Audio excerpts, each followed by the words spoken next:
The Russian Revolution and Leninism or Marxism. By Rosa Luxemburg. New introduction. Hi, Bertram D. Wolfe. Introduction. By Bertram D. Wolfe. Rosa Luxemburg and V.I. Lenin were born in the same year, 1870, and their lives were destined to touch and cross at many points.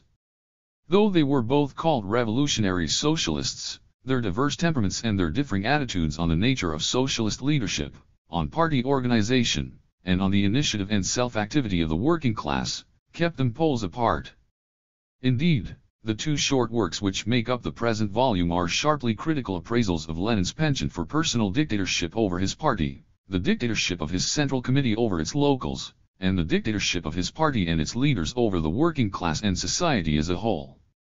These critiques from Rosa Luxemburg's pen are among the most important works to have come out of the Socialist or Second International, for, without ever using the word or the concept, totalitarianism, Rosa Luxemburg had a prescient feeling for the totalitarian potential in Lenin's views. Today, as we look at the party and the state which Lenin founded, we can no longer doubt that in this controversy Rosa Luxemburg was prophetically right. The Russian Revolution. Portrait of Rosa Luxemburg. Most of the political life of Lenin and Luxemburg was lived out in the old pre-war Second International, founded in 1899, which collapsed in the Holocaust of war in 1914. That vanished world of international socialism possessed no more original, ardent, dynamic, and attractive figure than that of Rosa Luxemburg. She was born in an enlightened Jewish merchant's family in the small town of Zamość, in Russian Poland, near the Russian border. To say then that a Jewish family was enlightened was to suggest that it had broken out of the circle of ghetto culture and traditions and absorbed the general culture of the country. Rosa's parents were at home in Polish, Russian, and German literature and thought. This cosmopolitan background made the young girl take easily to internationalism. Lenin, too, used the term internationalist frequently.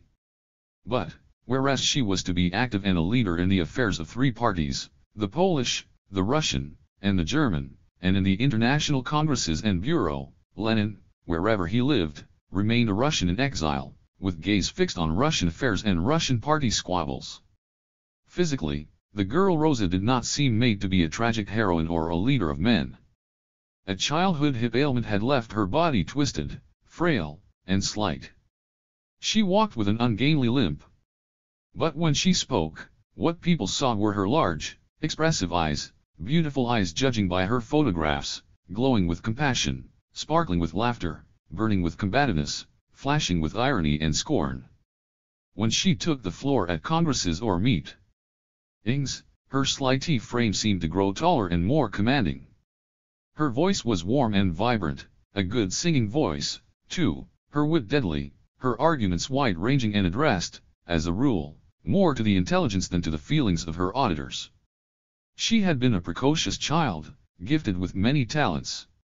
All her life, to the day of her murder in January 1919, she was tempted and tormented by longings to diminish her absorption in politics in order to develop to the full the many other capacities of her spirit. Unlike so many political figures, her inner life, as expressed in her letters, her activities, her enthusiasms, reveals a rounded human being. She drew and painted, read great literature in Russian, Polish, German, and French, wrote poetry in the first three of these, continued to be seduced by an interest in anthropology, history, botany, geology, and others of the arts and sciences into which the modern specialized intellect is fragmented. Interest is but a cold word for the ardor with which she pursued her studies. A passage from one of her letters written from prison to a young friend, Dr. Hans Diefenbacher, in the spring of 1917 will suffice to give an inkling of this passion. How glad I am that 3 years ago I suddenly threw myself into botanizing, as I do into all things, with all my ardor, with the whole of me, so that for me the world, the party, and the work vanished, and one single passion filled me day and night, to tramp about out there in the fields of spring, to fill my arms full of plants. Then, back at home, to systematize them, put them in order, identify them, enter them in notebooks. How I lived in a fever all that spring, how I suffered when I sat before some little plant and could not ascertain what it was and where it belonged. In return for that now I am at home in the green world, I have conquered it for myself in storm and passion, and whatever one seizes upon thus with ardor has firm roots in one. It would not be amiss to suggest that this longing to conquer in storm and passion was what made Rosa Luxemburg a revolutionary rather than a reformist socialist. Having been brought up in Russian Poland at a time when its intellectuals were discovering Marx, her initiation into the revolutionary movement was precocious, too. At 16, when she graduated at the top of her class from the girls' gymnasium in Warsaw, she was denied the gold medal because of an oppositional attitude towards the authorities. 3 years later, at the tender age of 19, she had to flee to Switzerland to avoid arrest, aided both by a Catholic priest, who was given to understand that she was escaping from her parents to undergo conversion, and by an underground Polish movement. 1. At Zurich she made simultaneous entrance into the world of refugee politics and the university. At the latter she won 2 doctorates, one in law the other in philosophy, acquiring at the same time her lifelong interest in a half-dozen other disciplines. She got to know Plekhanov, Axelrod, Lenin, and other Russian exiles, and 3 Polish exiles who worked with her thenceforward, Marczlewski, Warzowski, and Ches. Leo J. Augustus, 3 years older than Rosa, was already a fully formed conspirator in revolution. Airy when he fled to Zurich in 1890. Almost immediately they became linked by a lifelong personal intimacy, without benefit of religious or civil ceremony, and by a lifelong association in the Polish and Russian, and later in the German, movements. The two were as different as 2 people engaged in a shared life and common enterprise could be. Ches was taciturn, stern, gloomy, secretive about his past and his private life, with none of her eloquence or outgoing capacity for friendship. Moreover, he was, as she was not, a consummate conspirator, an able organizer, a natural-born faction fighter. Under the conditions of underground life in Poland and Russia it is doubtful if she could have built a movement without him. She was the ideologist, he the organizer and conspirator. In Germany, however, where life was lived more publicly, he became a leader only by following in her wake. Switzerland was too small and peaceful, the political life of a Russian-Polish exile too confined, to give scope to her large talents and aspirations. She went for a while to France, where it is a measure of the breadth of her personal criteria that she was able to form friendships both with the outstanding Marxist leader, Valiant, and with the great leader of the socialist right, Jean Jaurès. A splendid human being, she said of the latter, open, natural, overflowing with inner warmth and intelligence. Her glowing temperament was closer to that of the humane, warm-hearted Jaurès than to the more dogmatic Valiant, the pedantic Koskai, or the narrow, dictatorial Lenin. The French movement was also too small to hold her, and she headed for Germany, the land where the party of Marx and Engels was the largest political party in the country and the largest and most influential in the international socialist movement. As a foreigner, she would find it impossible to become publicly active in Germany, so she proposed marriage to Gustav Lübeck, son of an old German socialist family she knew. After the wedding ceremony, the couple separated at the door of the marriage bureau, and Frau Rosa Lübeck, a name she never used except to legitimize her political activity, was free to plunge into the doctrinal and tactical disputes, the mass activities, the addressing of meetings and congresses, the writing for theoretical and popular journals. But not for that did she abandon her Polish and Russian activities, for this frail woman had enough overflowing spirits for 3 parties. Almost at the outset she rose to the top of the great German party. She became a contributor to the theoretical organ, Neue Zeit, then assistant to its founder and editor, Karl Koskai. She added her touch of fire to his doctrinaire fight against the revision of orthodox Marxism. She contributed to and became an editor of provincial dailies, then of the daily's central organ, V, or 1.Vierts. She got into the Vorstand, executive, where even the veteran Babel treated with respect her ardor, learning, wit, and sharp tongue. She became the teacher of Marxian economics at the Central Party Training School. Unlike other German pundits, who did little more than repeat Marx's formulae in new works, she developed first an original, mildly heretical interpretation of the labor theory of value to then toured to cross swords with Marx himself in a critical appraisal and revision of the Master's errant and weak 2nd volume of Das Kapital. 3. Finally, from 1905 on, This redoubtable woman, one of the last two remaining men in the German Social Democratic Party, she once said of herself to Babel, for became a leader of an extreme left one-ting which considered even the veterans of Marxist orthodoxy, Koskai and Babel, to be a mere center to her left. Lenin and Luxemburg as revolutionary socialists. When Rosa Luxemburg was murdered by Prussian officers in January 1919 while being taken to prison, the Leninists laid claim to her martyrdom, her tradition, and her name. On the surface this seemed a plausible claim. For both Lenin and Luxemburg regarded themselves as revolutionary socialists.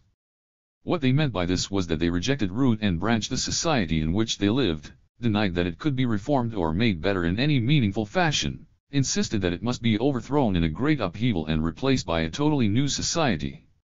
One of Rosa Luxemburg's notable pamphlets, Reform, or Revolution, first published as 2 articles in the Leipziger Volkszeitung in 1898 and 1899, was an attempt to prove that modern industrial society, the most rapidly changing in history, could not be fundamentally altered or improved except by a social revolution, and that such reforms as had been instituted were a byproduct of the revolutionary movement rather than voluntary acts of society to remove abuses and redress grievances. Legislation, constitutions, codified rights were but the vegetative stage of society. Its creative stage was only an exclusively social revolution. Both Lenin and Luxemburg were doctrinaire lefts, too, in their rejection of the activities of the organized workingmen aiming at improving their conditions of life within the framework of industrial, or as they preferred to say, capitalist, society. Both denied the possibility of any long-term improvement. Both had a low opinion of trade unions and of parliamentary activity. Neither could ever understand why workingmen in general were not more attracted to the historic mission which Marxism had assigned them, why workers had no stomach for being reduced to naught the better to prepare themselves for becoming AI15. They never noticed nor understood that it was against being reduced to naught that the real workers' struggle was directed. It was their common underestimation and misprision of the changes going on in industrial society, their common low opinion of reforms and of trade union and parliamentary activities, that linked Lenin and Luxemburg together as left or revolutionary socialists. But here the resemblance between these two dissimilar temperaments ceases. Attitude toward war. Their two names have also been linked by their opposition to World War I. But Lenin thought that a European war would be a useful trick for the revolution and doubted that Nicolisha and Franz Joseph will give us that pleasure. 6. He welcomed war when it came, as putting the bayonet on the order of the day, marking the longed-for transition from the era of walking with thin and weak soles on the civilized sidewalks of provincial cities to the era that required thick, hobnailed boots to climb the mountains. One of the huge advantages of any war, he said, was that it mercilessly revealed, exposed, and destroyed much that is rotten, outlived, moribund in human institutions. 7. In contrast with his fierce exultation that bayonets were now the order of the day, war came to Rosa Luxemburg as a burden of grief and anguish. The failure of the International to prevent it, or even decently to oppose it, above all the war drunkenness of the ordinary socialist workers, plunged her into despair. For a time she seriously contemplated suicide. She sought to have the shattered International purify itself by merciless criticism of its errors, re-establish the broken ties of solidarity across the frontiers, sober the war-drunk masses, and unite them for a common struggle to bring about an early and a just peace. The slogan of peace, Lenin declared, is stupid and wrong. It signifies Philistine moaning. And again, the slogan of peace is wrong. The slogan must be, turn the imperialist war into civil war. 8. Luxemburg above all wanted the war to stop. Lenin wanted the war prolonged until the old order was in ruins, then prolonged further by its conversion into a universal civil war. Rosa Luxemburg was most concerned with the sufferings of the masses in war, Lenin with mobilizing their hatred. She wrote sadly of their chauvinistic madness. Lenin closed his eyes to, even denied, their chauvinism, picturing them as betrayed by their leaders. She wished the International to be won back to its old pre-war position, restored and purified. He proposed that the International be split, and a third or communist international built on its ruins. When he used his control of Russia in 1918 to call a conference to found a new international, her movement sent a delegation instructed to oppose its formation. But at that moment, her murderers silenced her voice. She was an ardent fighter for her views but not by choice a splitter. Lenin's method had always been to fight for his views by splitting whatever he did not control. The work here published under the above title is made up of 2 articles Rosa Luxemburg wrote, in 1904, against Lenin's organization views and organization plan. The title is not hers. She called her articles, more modestly and matter-of-factly, Organizational Questions of the Russian Social Democracy. They were published simultaneously in Russian in Iskra, and in German in Neue Zeit. They have since been republished in many languages as a pamphlet, under varying titles. In English, the United Workers' Party published such a pamphlet sometime in the 20s, then a fresh translation was made from /Die Zeit in 1934 by Integer, who entitled the pamphlet, Revolutionary Socialist Organization. Yet another version was published in 1935 in Glasgow, Scotland, by the Anti-Parliamentary Communist Federation, which gave it the title, Leninism, or Marxism. The present volume uses the Integer text as the best translation, but has adopted the Glasgow title as the most attractive and best known in English. In 2 pamphlets, and a number of articles published between 1902 and 1904, Lenin had been hammering away at his new organization plan for a party of a new type, that is, one differing fundamentally from all previous Marxian parties, whether those founded while Marx and Engels were alive, or since. Besides Rosa Luxemburg, many other Marxists active in the Russian movement published their criticisms of his view, among them being Plekhanov, Axelrod, Martov, and Trotsky. Reduced to its bare outlines, Lenin advanced the following propositions. 1. Left to its own devices and insights, the working class is incapable of developing any conception of the historic mission which Marx assigned to it. The spontaneous development of the workers' movement leads precisely to its subordination to bourgeois ideology. The ideological enslavement of the workers to the bourgeoisie, Lenin, Vol. V, pages 355-56. Italics here and throughout as in the original. What the workers' movement spontaneously concerns itself with is a petty bourgeois matter, the price at which it sells the goods it possesses, namely its labor power. It wants but to get the best price and the best terms under the present bourgeois system. To do this it may fight the employers and even the state, but it will never develop the socialist consciousness necessary to its historic mission. 2. Such socialist consciousness can only be brought to the workers from the outside. Alone, by their own forces, the working class is capable of developing a pure and simple trade union consciousness. But the teachings of socialism have grown out of the philosophical, historical, economic theories which were worked out by the educated representatives of the possessing classes. Vol. V, pages 347-48. 3. For this the working class needs a party which is not made up of the working class but a party of guardians, a self-constituted vanguard for the working class, an elite party drawn from all classes, made up primarily of déclassés revolutionary intellectuals, who have made revolution their profession. This party should lead and guide the working class, inject its doctrine into the workers, infiltrate the workingmen's organizations and struggles, and seek to use them for its purposes. Only bourgeois politicians, Lenin wrote, can believe that the task of a socialist is to serve the workers in their struggles. The task of the socialist politician is not to assist the economic struggle of the proletariat, but to make the economic struggle assist the socialist movement and the victory of the Revolutionary Party. Vol. 4, p. 273. 4. This classless elite, since it does the thinking for the workingmen and seeks to inject its consciousness into them, can appear even in countries where the working class is backward and weak. It is an elite which is drawn from all classes and must penetrate all classes, not only the working class, dictating to all classes, dictating a positive program of action, alike to rebellious students, to dissatisfied Zemstvo figures i.e., leaders of the rural liberal nobility, to discontented religious sectaries, to indignant school teachers, etc. Vol. V, p. 398. In short, it is to speak in the name of the working class. It is to use that numerous and closely packed class as its main battering ram in its struggle for power, but is itself to supply the doctrine, the watchwords, the purposes, the commands. It calls itself the vanguard of the working class because it brings to, nay injects into, the working class its own consciousness of that class's historic mission. But it is to be, no less, the overseer for the whole of society, the dictator of the program of all classes of society.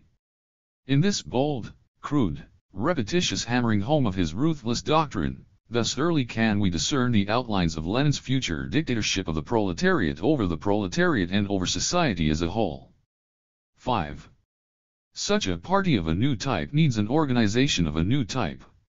It should be organized like an army, have the unquestioning military discipline of an army, be centralized like an army, with all power and authority residing in its general staff or central committee. The central committee should plan, the local branches execute. The central committee should decide all general questions, the branches merely discuss how to grasp those decisions and carry them out. The central committee should have the right to form branches, dissolve them, purge them, appoint their leaders, eliminate, even exterminate, the unworthy, vol. v. p. 448, vol. 6, pages 212-15 and 221-23, vol. 6 II, pages 365-66. The workers, schooled by life in factory and barracks, would take naturally to this. They have no time for the toy forms of democracy.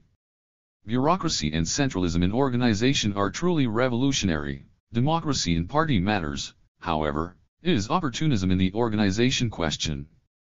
This last epithet shows that for his new dogmas Lenin was creating new transgressions, which required new names. Among them was kvostism, tailism, from Russian kvost, a tail, which meant that instead of directing, leading, pushing, and injecting your own purposes into the workers you seek merely to serve them and their purposes, hence dragging at their tail.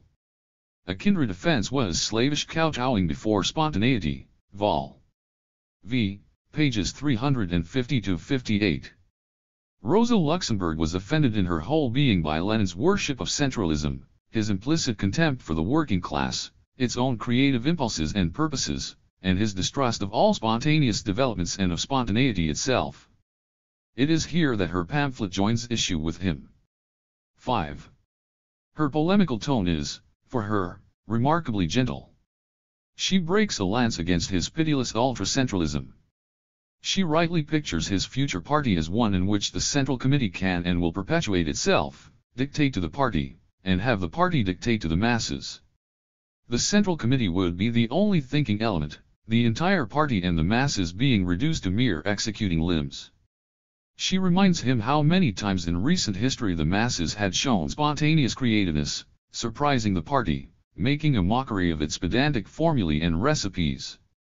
With a marvelous sensitivity to what is in the air, this is 1904 and the storms of 1905 are approaching. She predicts that the masses will soon take the party leaders by surprise once more, again showing their own multiform creativeness and again overflowing the narrow channels of party prescription. She closes with a plea for the autonomy of the masses, respect for their spontaneity and creativeness, respect also for their right to make their own mistakes and be helped by them. Her polemic ends with the words, so often quoted, "Let us speak plainly." Historically, the errors committed by a truly revolutionary movement are infinitely more fruitful than the infallibility of the cleverest Central Committee. The Russian Revolution. Nearly a quarter of a century passed. Lenin's party developed in a direction which Rosa Luxemburg had foreseen. In 1917, unexpectedly to all the socialist movements, the weak Tsar Nicholas II, having exhausted all social supports from Grand Dukes down, fell from power. For many months the real power was in the moods, whims, and will of millions of armed peasants in uniform, possessed by the idea of seizing the land, deserting the front, ending the war. A provisional government arose, without any real apparatus of administration or enforcement, recognizing all the freedoms which Rosa believed in, but holding that Russia was not ripe for socialism and that the cruel war must somehow be continued until Russia was safe from the invader and a general peace arrived at. The real power remained in the streets. By extreme appeals to demagogy, and by use of his tightly disciplined armed conspiracy calling itself a party, Lenin in November 1917 was able to seize power as easily as lifting up a feather. Lenin, Vol. XXVII, p. 76. From her prison cell, on the basis of oral accounts from visitors and scraps of news in German and Russian newspapers smuggled into her cell, Rosa began a short, friendly, yet necessarily critical, appraisal of what was happening in Russia. She intended it for publication as one of her underground Spartacus letters. The letter, like its author, was to have a tragic history. The little pamphlet was never altogether finished. On November 9, 1918, a democratic revolution in Germany opened the doors of Rosa Luxemburg's prison. She stepped out into a world she had not made and found herself at the head of a movement which looked to her for leadership but, being drunk with the heady wine of Lenin's success, could no longer comprehend her voice nor follow her lead. They had been so Russified that her differences with them were now of the same order, if not the same magnitude, as her differences with Lenin. Yet because they considered her their responsible leader, she felt constrained to follow where they rushed. In Germany, elections were being held for a constituent assembly to write a new constitution for the new Germany. As a believer in democracy, she naturally assumed that her party, then calling itself Spartacus or the Spartacans, would contest these universal, democratic elections. But Lenin in Russia had dispersed by force of arms a democratically elected constituent assembly, proclaiming instead a government of the workers' and soldiers' councils, in actual fact, a government of his party. Rosa's followers outvoted her, deciding to boycott the elections to the German Constituent Assembly and proclaim a government of the workers' and soldiers' councils of Germany. Her party dragged its reluctant leader in its wake. A week after her release from prison, in the first issue of its new paper, Rote Fahne, dated November 18, 1918, she made a solemn pledge to the masses. The Spartacus League will never take over governmental power in any other way than through the clear, unambiguous will of the great majority of the proletarian masses in all Germany, never except by virtue of their conscious assent to the views, aims, and fighting methods of the Spartacus League. But in the third week of December, the masses, as represented in the First National Congress of the Councils of Workers and Soldiers Deputies, rejected by an overwhelming majority the Spartacan motion that the councils should disrupt the Constituent Assembly and the Provisional Democratic Government and seize power themselves. In the light of Rosa's public pledge, the duty of her movement seemed clear, to accept the decision, or to seek to have it reversed not by force but by persuasion. However, on the last 2 days of 1918 and the first day of 1919, the Spartacans held a convention of their own where they outvoted their leader once more. In vain she tried to convince them that to oppose both the councils and the Constituent Assembly with their tiny forces was madness and a breaking of their democratic faith. They voted to try to take power in the streets, that is, by armed uprising. Almost alone in her party, Rosa Luxemburg decided with a heavy heart to lend her energy and her name to their effort. The Putsch 9 with inadequate forces and overwhelming mass disapproval except in Berlin, was, as she had predicted, a fizzle. But neither she nor her close associates fled for safety as Lenin had done in July 1917. They stayed in the capital, hiding carelessly in easily suspected hideouts, trying to direct an orderly retreat. On January 16, a little over 2 months after she had been released from prison, Rosa Luxemburg was seized, along with Karl Liebknecht and Wilhelm Peick. Reactionary officers murdered Liebknecht and Luxemburg while taking them to prison. Peick was spared, to become, as the reader knows, one of the puppet rulers of Moscow-controlled East Germany today. Leo Jodhes spent the next few days exposing the murder, until his arrest. He was taken to Moabit prison, where Radek, Lenin's emissary to the Spartacans and to any German forces which the Russian ruler might do business with, was also taken. On March 10 Jodhes was dragged out and murdered, but Radek, armored by investiture with a fragment of Lenin's governmental power, was permitted to sit in his cell, holding court for German officers and German heavy industrialists, as well as German communists, and beginning the negotiations which led to the Reichswehr Red Army's secret military agreement, foreshadow of the future Stalin-Hitler Pact. In its way, the fate of the Russian emissary Radek and the Russified Peick on the one hand, and that of Rosa Luxemburg on the other, are fitting symbols of the differences between Luxemburg's and Lenin's conceptions of the relationships between socialist principles and power.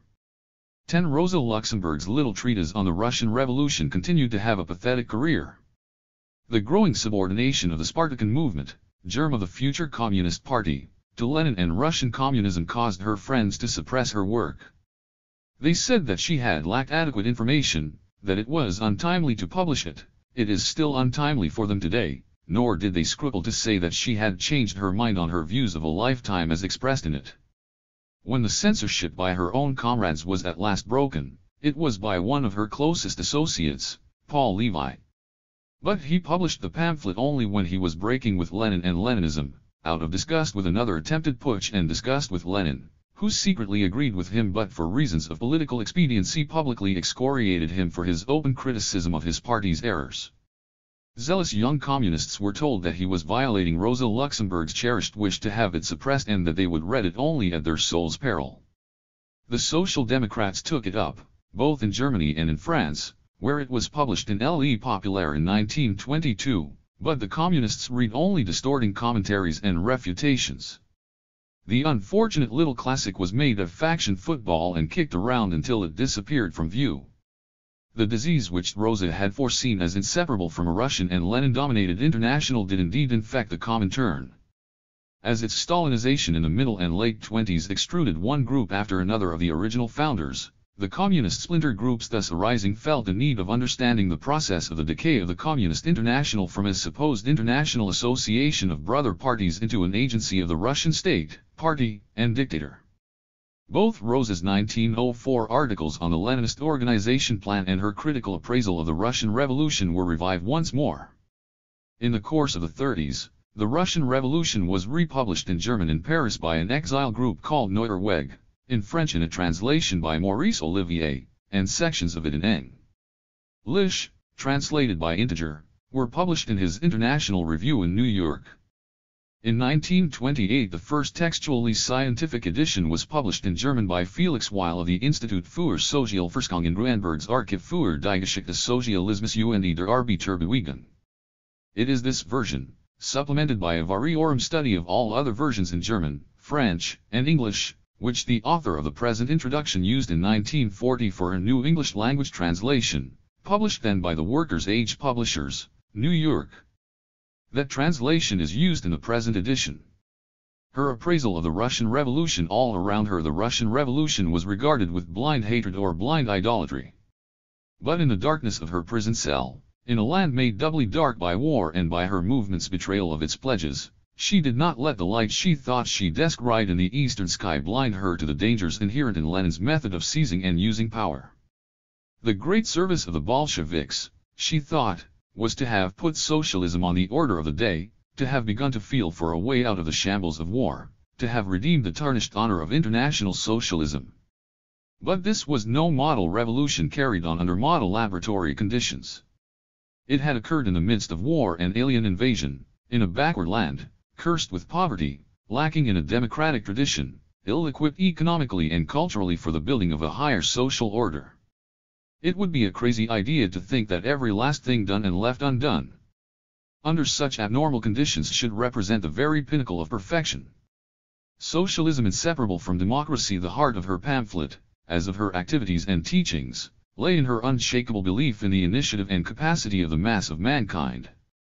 That had been the real principle of her disagreement with Lenin in 1904, as it was 2 months before her death.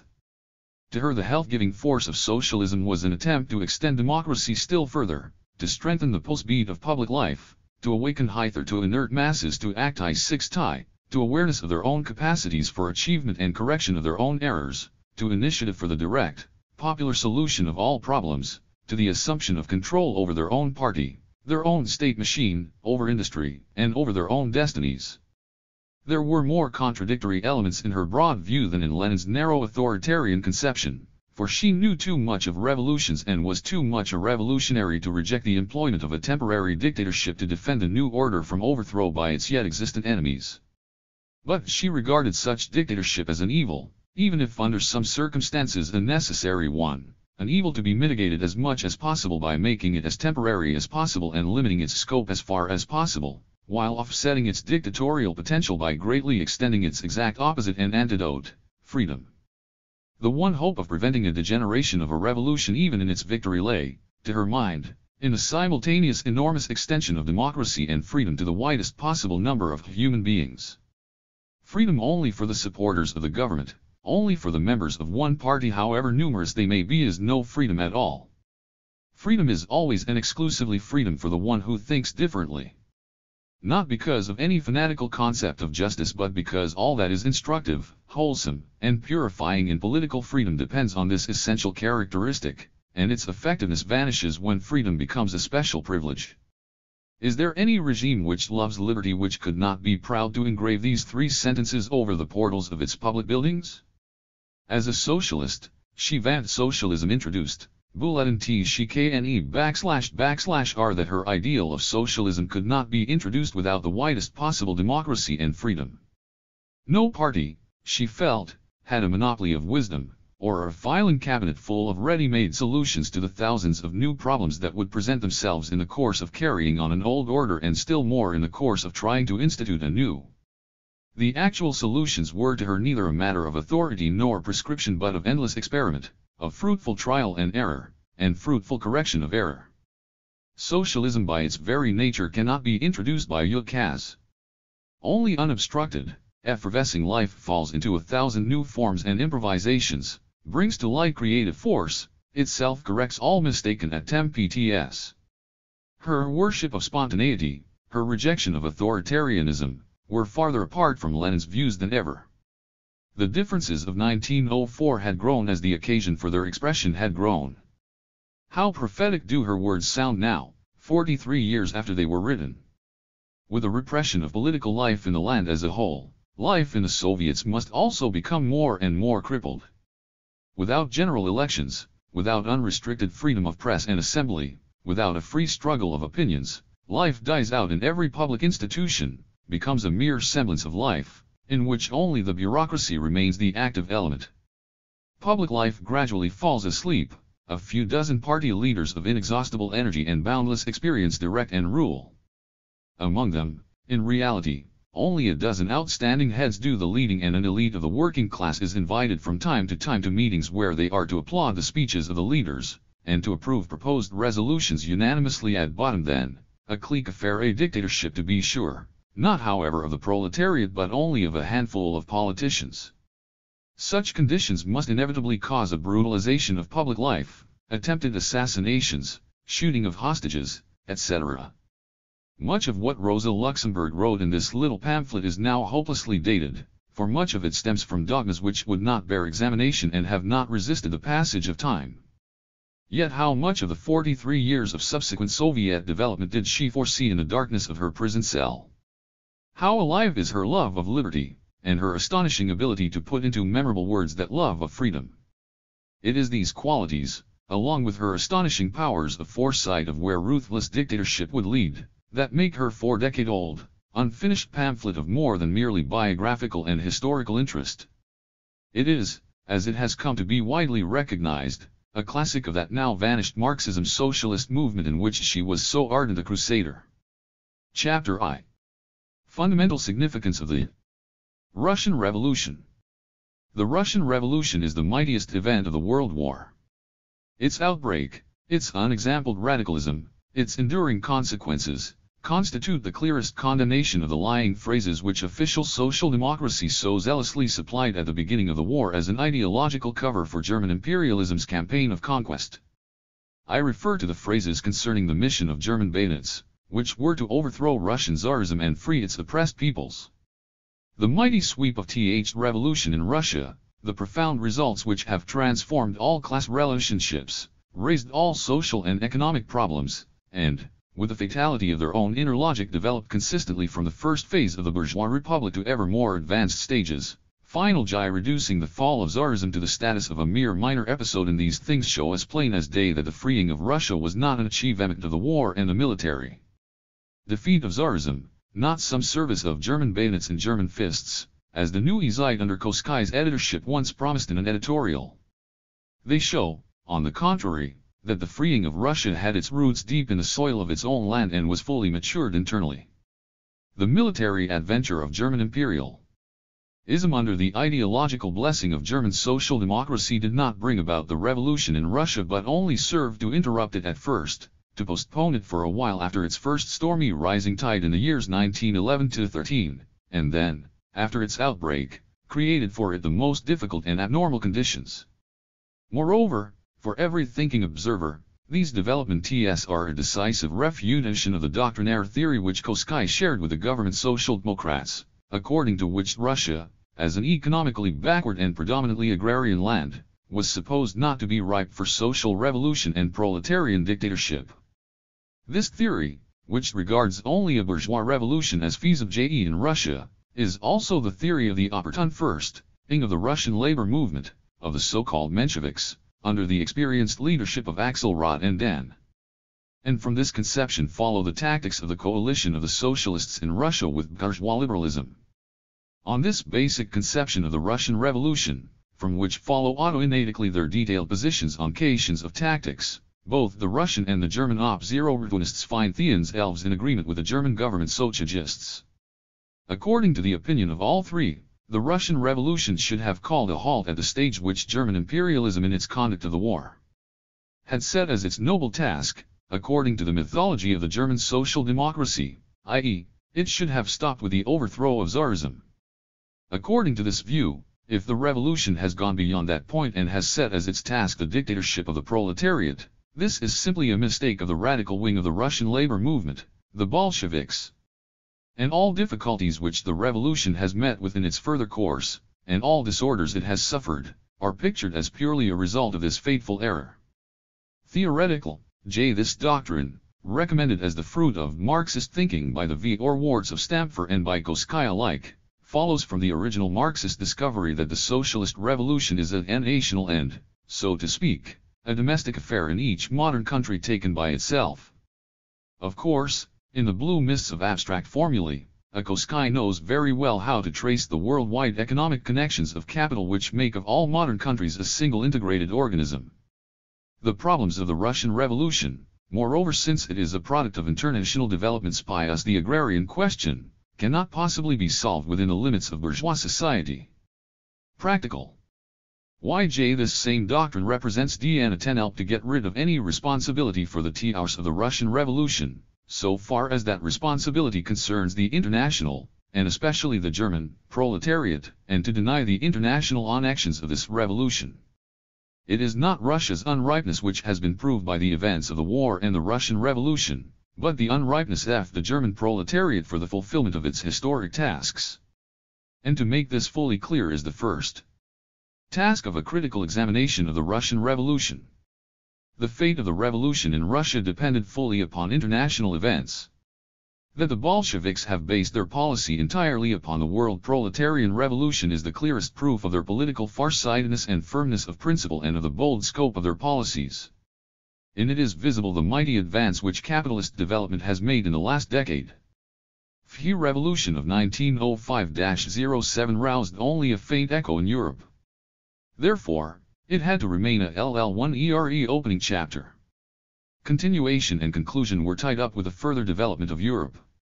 Clearly, not uncritical apologetics but penetrating and thoughtful criticism is alone capable of bringing out the treasures of experiences and teachings. Dealing as we are with the very first experiment in proletarian dictatorship in world history, and one taking place at that under the hardest conceivable conditions, in the midst of the worldwide conflagration and chaos of the imperialist mass slaughter, caught in the coils of the endless reactionary military power in Europe, and accompanied by the completest failure on the part of the international working class, it would be a crazy idea to think that every last thing done or left undone in an experiment with the dictatorship of the proletariat under such abnormal conditions represented the very pinnacle of perfection.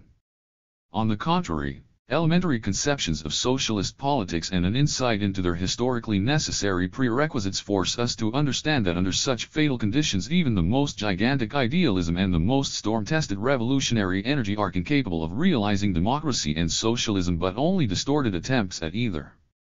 To make this stand out clearly in all its fundamental aspects and consequences is the elementary duty of the socialists of all countries, for only on the background of this bitter knowledge can we measure the enormous magnitude of the responsibility of the international proletariat itself for the fate of the Russian Revolution.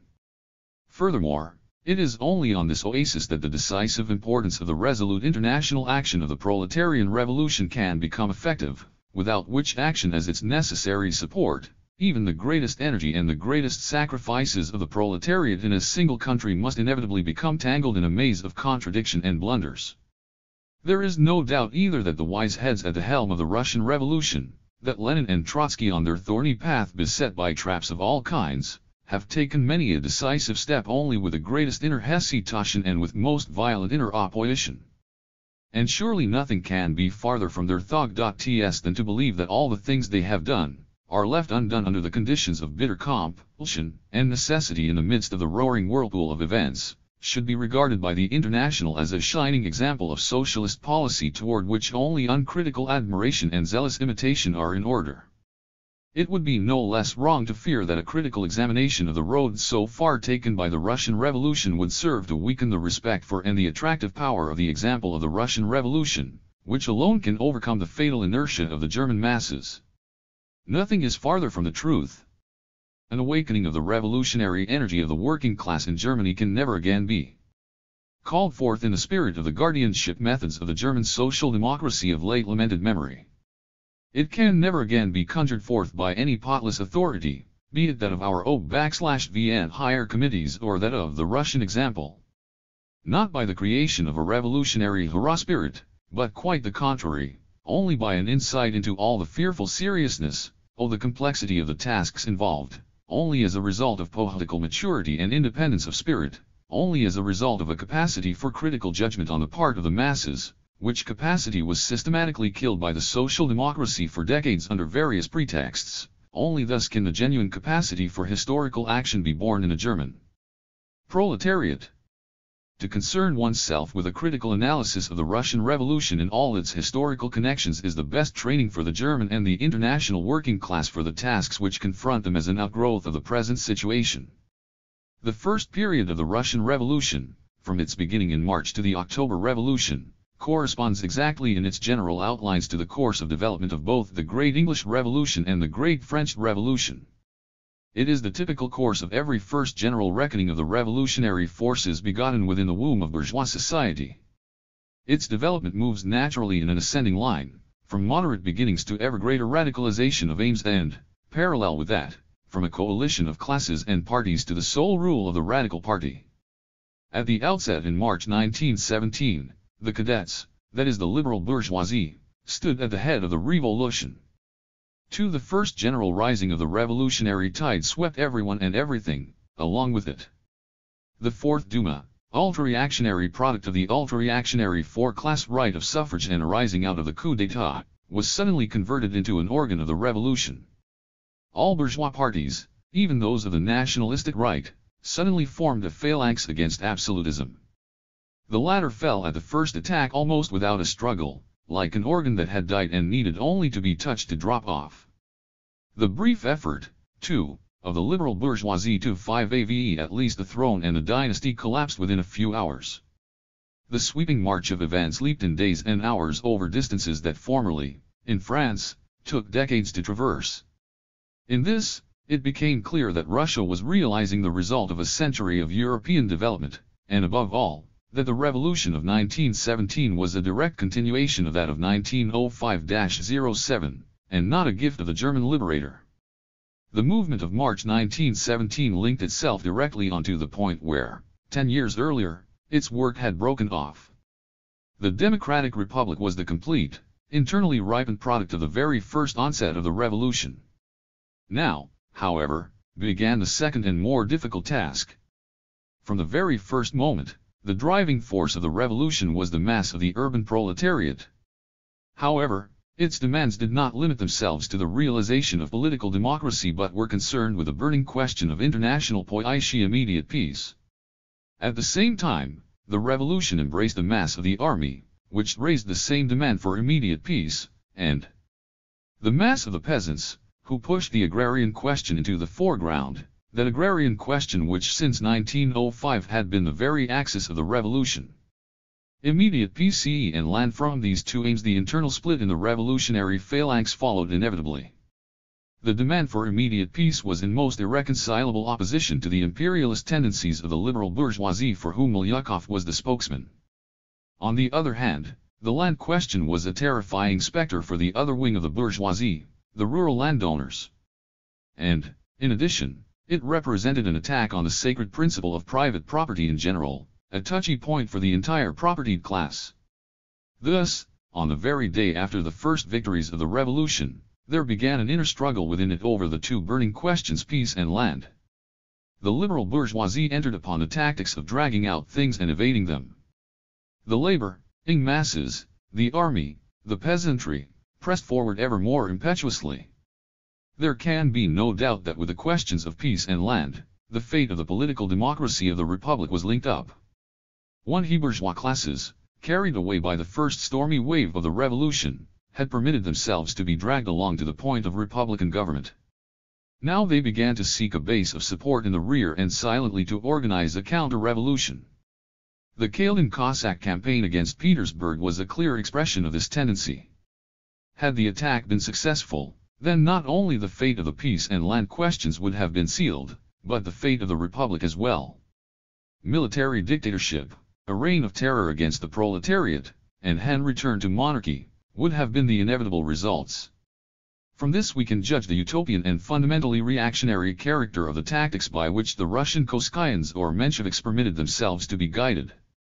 Hardened in their addiction to the myth of the bourgeois character of the Russian Revolution for the time being, you see Russia is not supposed to be ripe for the social revolution, they clung desperately to a coalition with the bourgeois liberals.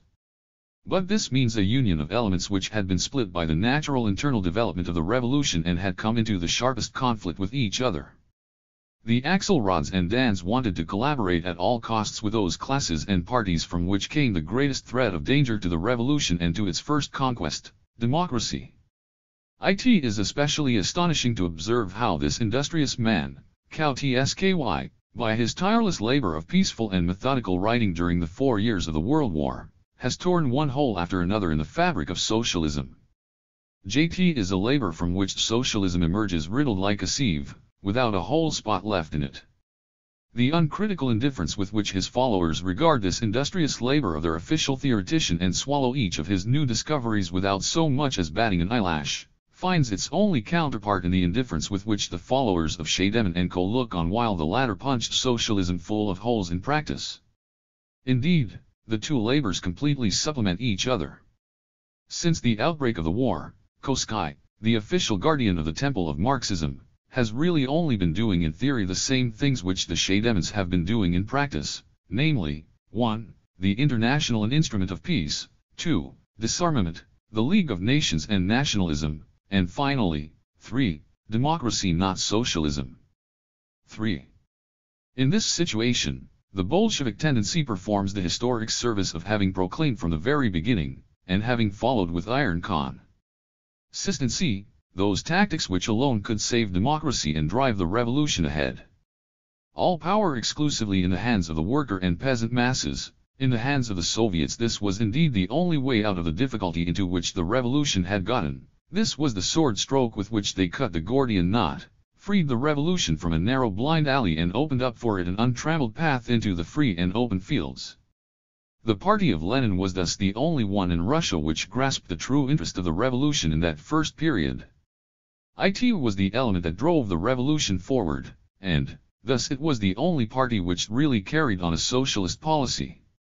It is this which makes clear, why it was that the Bolsheviks, though they were at the beginning of the revolution a persecuted, slandered, and hunted minority attacked on all sides, arrived within the shortest time to the head of the revolution and were able to bring under their banner all the genuine masses of the people, the urban proletariat, the army, the peasants, as well as the revolutionary elements of democracy, the left wing of the socialist revolutionaries. 4. The real situation in which the Russian Revolution found itself, narrowed down in a few months to the alternative, victory of the counter-revolution or dictatorship of the proletariat Kalin or Lenin. Such was the objective situation, just as it quickly presents itself in every revolution after the first intoxication is over, and as it presented itself in Russia as a result of the concrete, burning questions of peace and land, for which there was no solution within the framework of bourgeois revolution. In this, the Russian Revolution has but confirmed the basic lesson of every great revolution, the law of its being, which decrees, either the revolution must advance at a rapid, stormy, and resolute tempo, break down all barriers with an iron hand and place its goals ever farther ahead, or it is quite soon thrown backward behind its feeble point of departure and suppressed by counter-revolution. To stand still, to mark time on one spot, to be contented with the first goal it happens to reach, is never possible in revolution. And he who tries to apply the homemade wisdom derived from parliamentary battles between frogs and mice to the field of revolutionary tactics only shows thereby that the very psychology and laws of existence of revolution are alien to him and that all historical experience is to him a book sealed with 7 eels. Take the course of the English Revolution from its onset in 1642. There the logic of things made it necessary that the first feeble vacillations of the Presbyterians, whose leaders deliberately evaded a decisive battle with Charles I and victory over him, should inevitably be replaced by the Independents, who drove them out of Parliament and seized the power for themselves.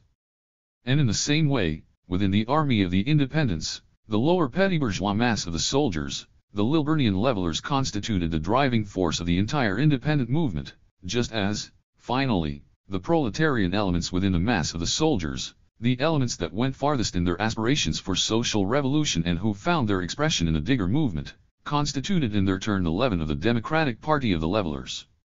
Without the moral influence of the revolutionary proletarian elements on the general mass of the soldiers, without the pressure of the democratic mass of the soldiers upon the bourgeois upper layers of the Party of the Independents, there could have been no purge of the Long Parliament of its Presbyterians, nor any victorious ending to the war with the army of the Cavaliers and Scots, nor any trial and execution of Charles I, nor any abolition of the House of Lords and proclamation of a republic.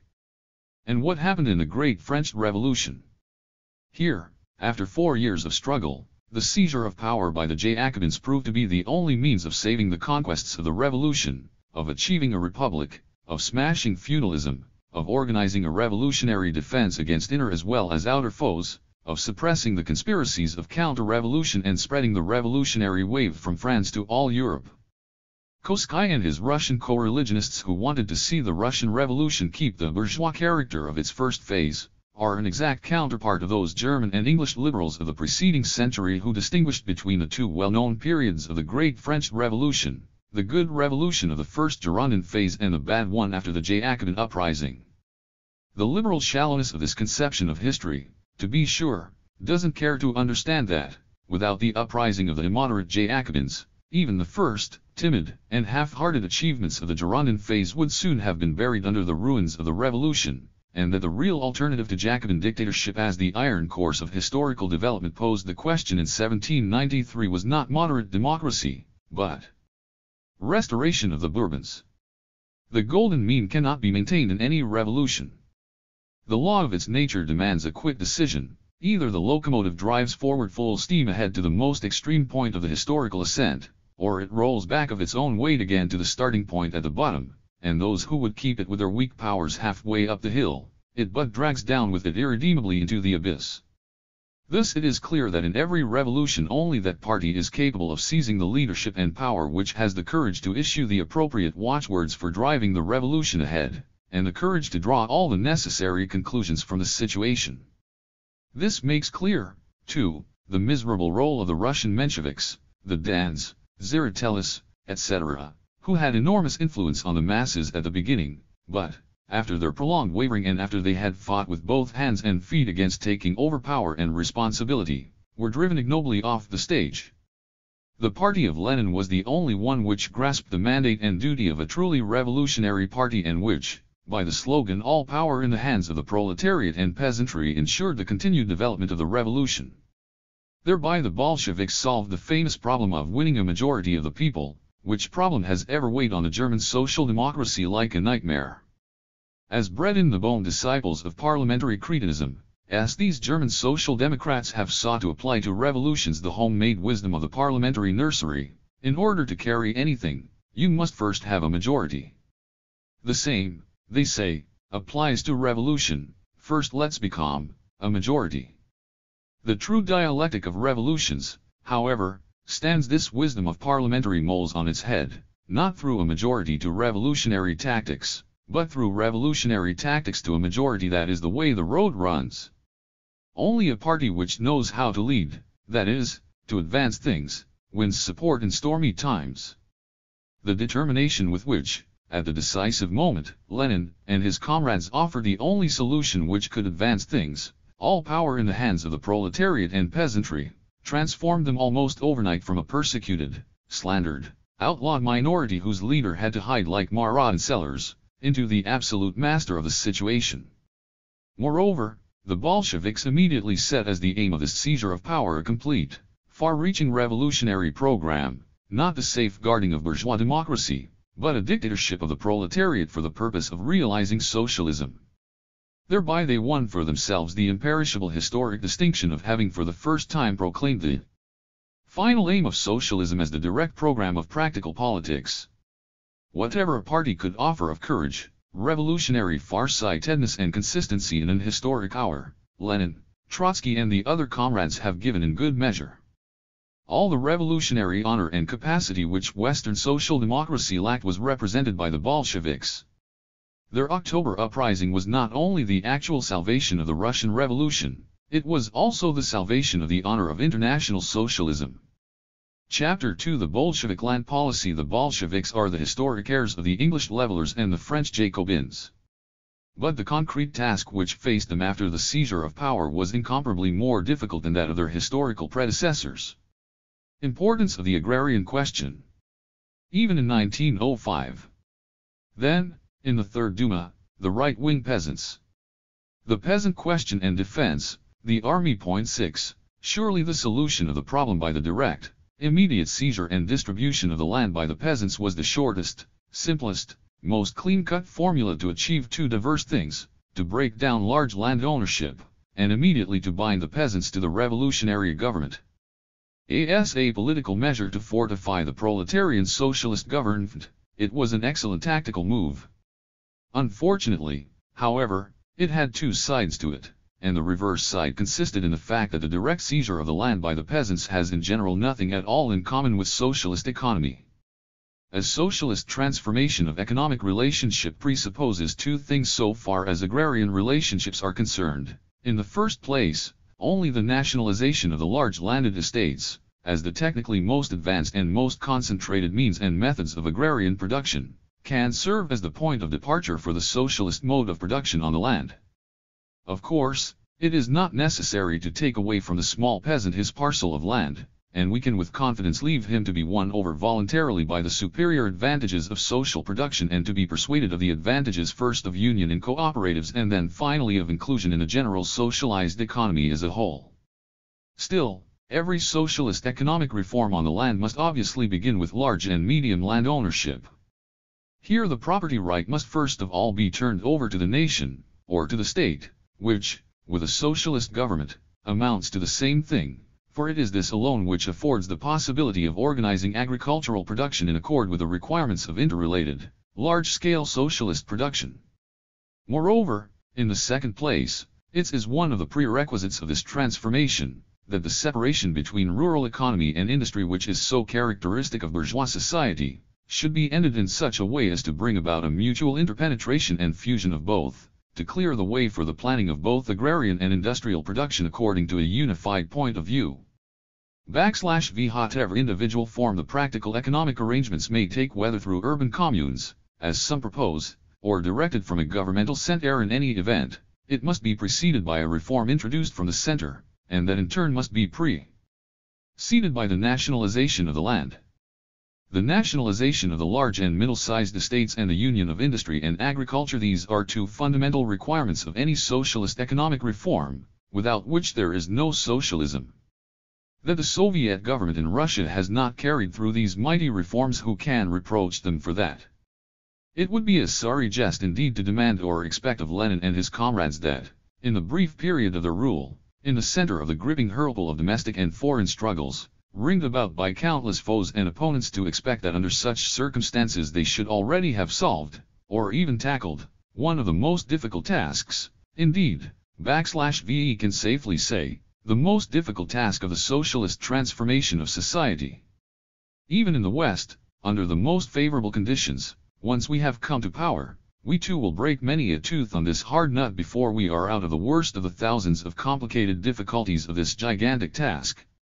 A socialist government which has come to power must in any event do one thing: it must take measures which lead in the direction of that fundamental prerequisite for a later socialist reform of agriculture. It must at least avoid everything which may bar the way to those measures. Now the slogan launched by the Bolsheviks, immediate seizure and distribution of the land by the peasants, necessarily tended in the opposite direction. Not only is it not a socialist measure, it even cuts off the way to such measures. It piles up insurmountable obstacles to the socialist transformation of agrarian relations. The seizure of the landed estates by the peasants. According to the short and precise slogan of Lenin and his friends, "Go and take the land for yourselves," led to the sudden, chaotic conversion of large landownership into peasant landownership. What was created is not social property but a new form of private property, namely, the breaking up of large estates into medium and small estates, or relatively advanced large units of production into primitive small units which operate with technical means from the time of the pharaohs. Nor is that all. Through these measures and the chaotic and purely arbitrary manner of their execution, differentiation in landed property, far from being eliminated, was even further sharpened. Although the Bolsheviks called upon the peasantry to form peasant committees so that the seizure of the nobles' estates might, in some fashion, be made into a collective act, yet it is clear that this general advice could not change anything in the real practice and real relations of power on the land. With or without committees, it was the rich peasants and usurers who made up the village bourgeoisie possessing the actual power in their hands in every Russian village, that surely became the chief beneficiaries of the agrarian revolution. Without being there to see, anyone can figure out for himself that in the course of the distribution of the land, social and economic inequality among the peasants was not eliminated but rather increased, and that class antagonisms were further sharpened. This shift of power, however, took place to the disadvantage of the interests of the proletariat and of socialism. Formerly, there was only a small caste of noble and capitalist landed proprietors and a small minority of rich village bourgeoisie to oppose a socialist reform on the land and their expropriation by a revolutionary mass movement of the people is mere child's play. But now, after the seizure, as an opponent of any attempt at socialization of agrarian production, there is an enormous, newly developed and powerful mass of owning peasants who will defend their newly won property with tooth and nail against every socialist attack. The question of the future socialization of agrarian economy, that is, any socialization of production in general in Russia, has now become a question of opposition and of struggle between the urban proletariat and the mass of the peasantry. How sharp this antagonism had already become is shown by the peasant boycott of the cities, in which they withhold the means of existence to carry on speculation in them, in quite the same way as the Prussian junker does. The French small peasant became the boldest defender of the great French Revolution. Vichy had given him land confiscated from the El Nigre. As Napoleonic soldier, he carried the banner of France to victory, crossed all Europe and smashed feudalism to pieces in one land after another. Lenin and his friends might have expected a similar result from their agrarian slogan.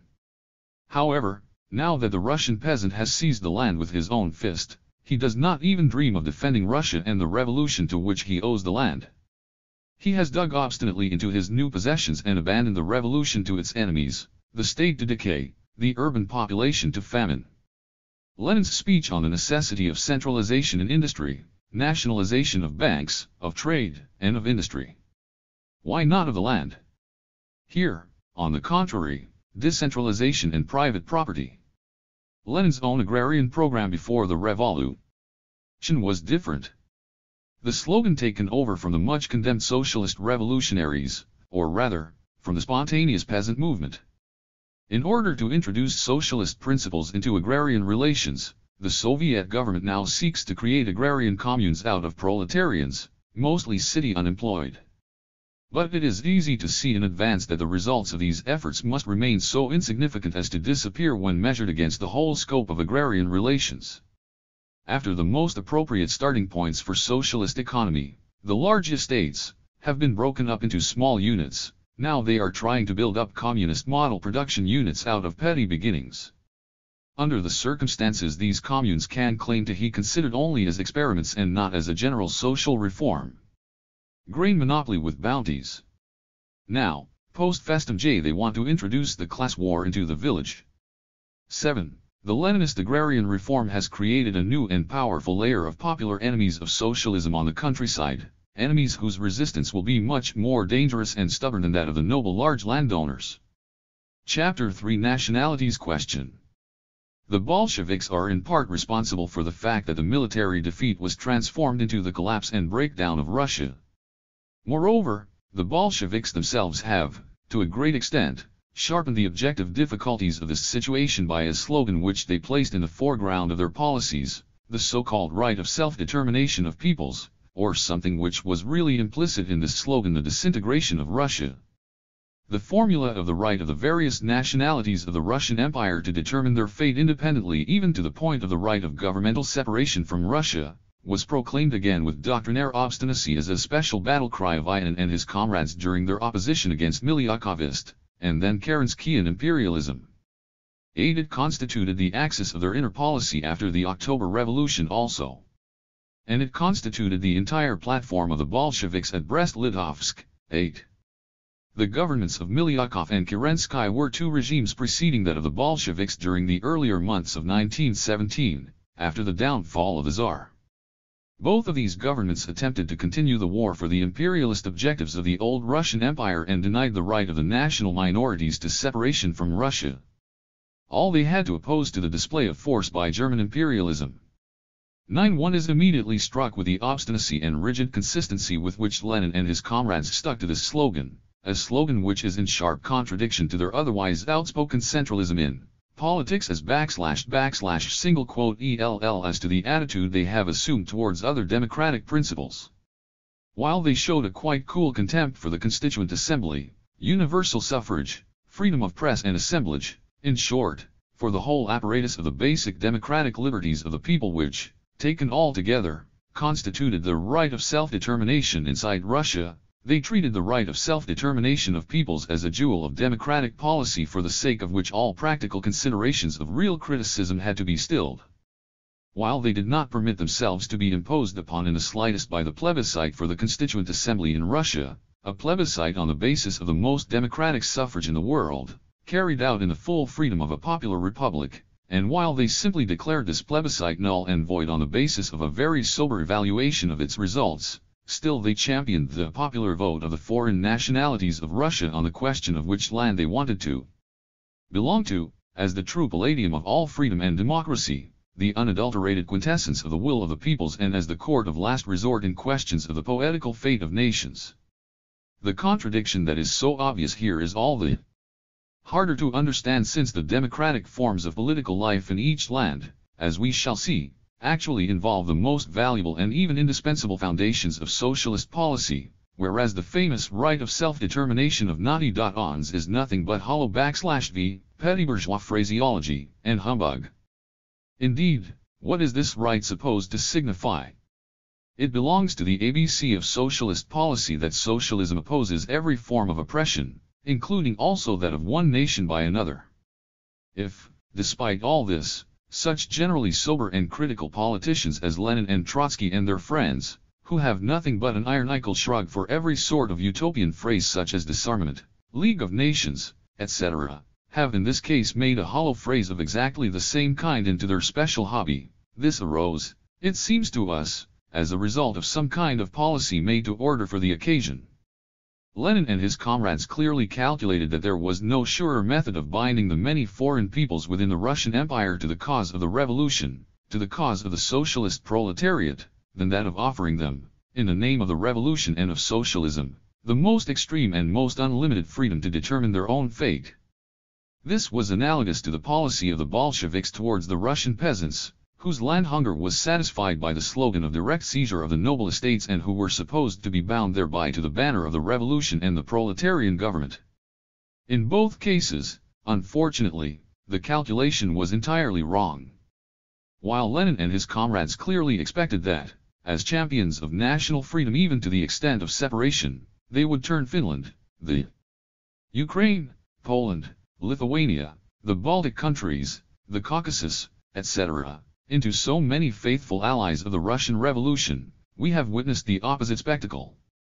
One after another, these nations used the freshly granted freedom to ally themselves with German imperialism against the Russian Revolution as its mortal enemy, and, under German protection, to carry the banner of counter-revolution into Russia itself.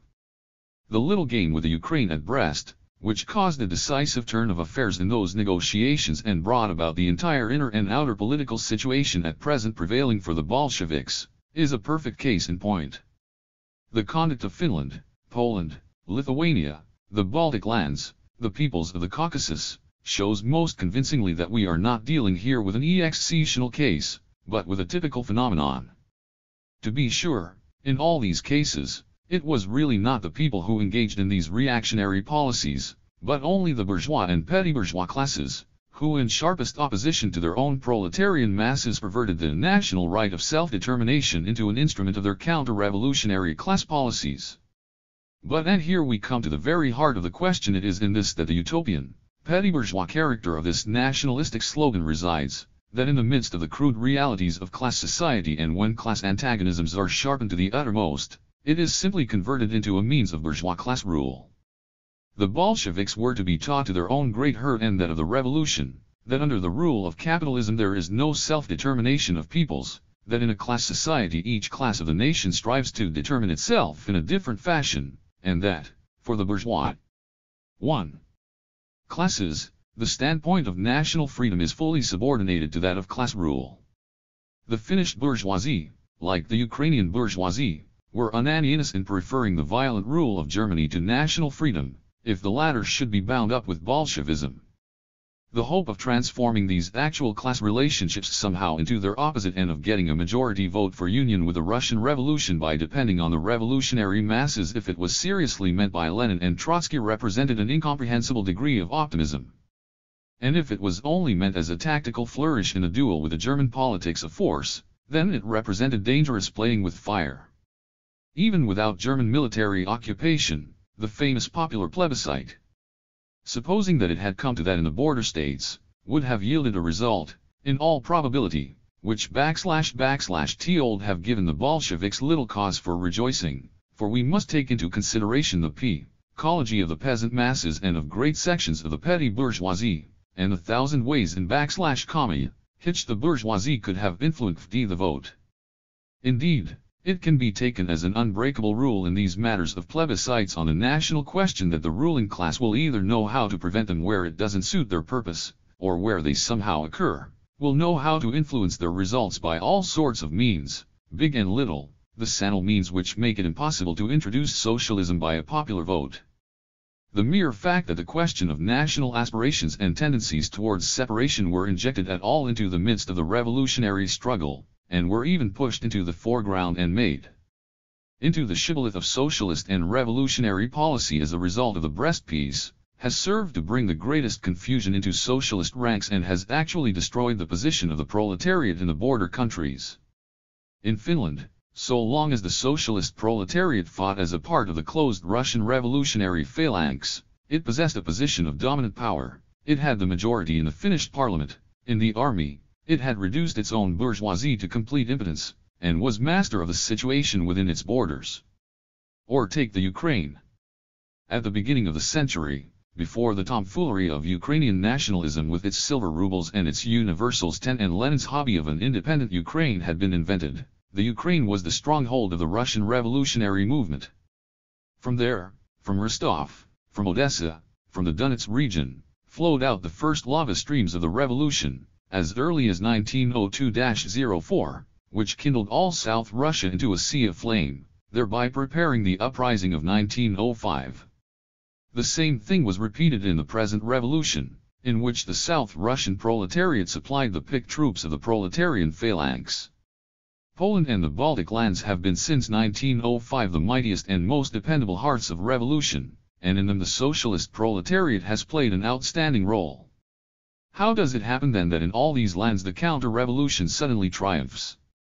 The nationalist movement, just because it tore the proletariat loose from Russia, crippled it thereby, and delivered it into the hands of the bourgeoisie of the border countries. Instead of acting in the same spirit of genuine international class policy which they represented in other matters, instead of working for the most compact union of the revolutionary forces throughout the area of the empire, instead of defending tooth and nail the integrity of the Russian Empire as an area of revolution and opposing to all forms of separatism the solidarity and inseparability of the proletarians in all lands within the sphere of the Russian Revolution as the highest command of politics, the Bolsheviks, by their hollow nationalistic phraseology concerning the right of self-determination to the point of separation, have accomplished quite the contrary and supplied the bourgeoisie in all border states with the finest, the most desirable pretext, the very banner of the counter-revolutionary efforts.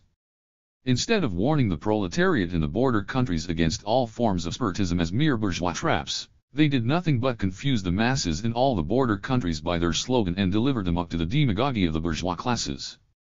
By this nationalistic demand they brought on the disintegration of Russia itself, pressed into the enemy's hand the knife which it was to thrust into the heart of the Russian Revolution.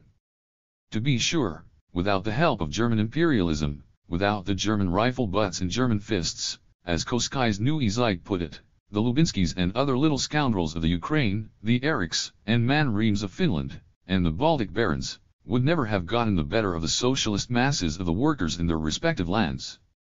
But national separatism was the Trojan horse inside which the German comrades, bayonet in hand, made their entrance into all those lands.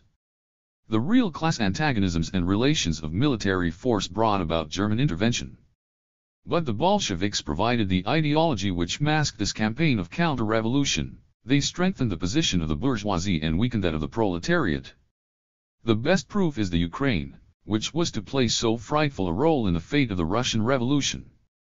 Ukrainian nationalism in Russia was something quite different from, let us say, Czechish, Polish or Finnish nationalism in that the former was a mere whim, a folly of a few dozen petty bourgeois intellectuals without the slightest roots in the economic, political, or psychological relationships of the country, it /vas without any historical tradition, since the Ukraine never formed a nation or government, was without any national culture, except for the reactionary romantic poems of Shevchenko.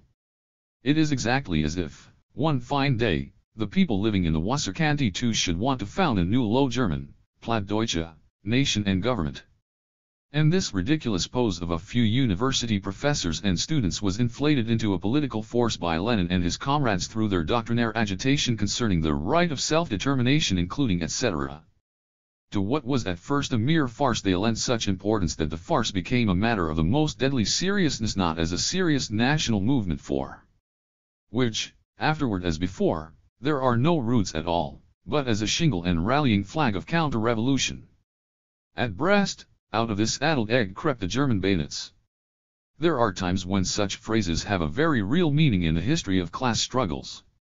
JT is the unhappy lot of socialism that in this world war it was given to it to supply the ideological screens for counter-revolutionary policy.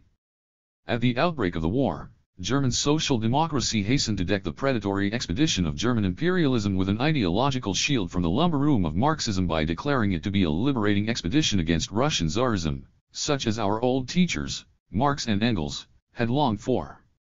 And to the lot of the Bolsheviks, who were the very antipodes of our governed socialists, did it fall to supply grist for the mill of counter-revolution with their phrases about self-determination of peoples, and thereby to supply not alone the ideology for the strangling of the Russian Revolution itself, but even for the plans for settling the entire crisis arising out of the World War.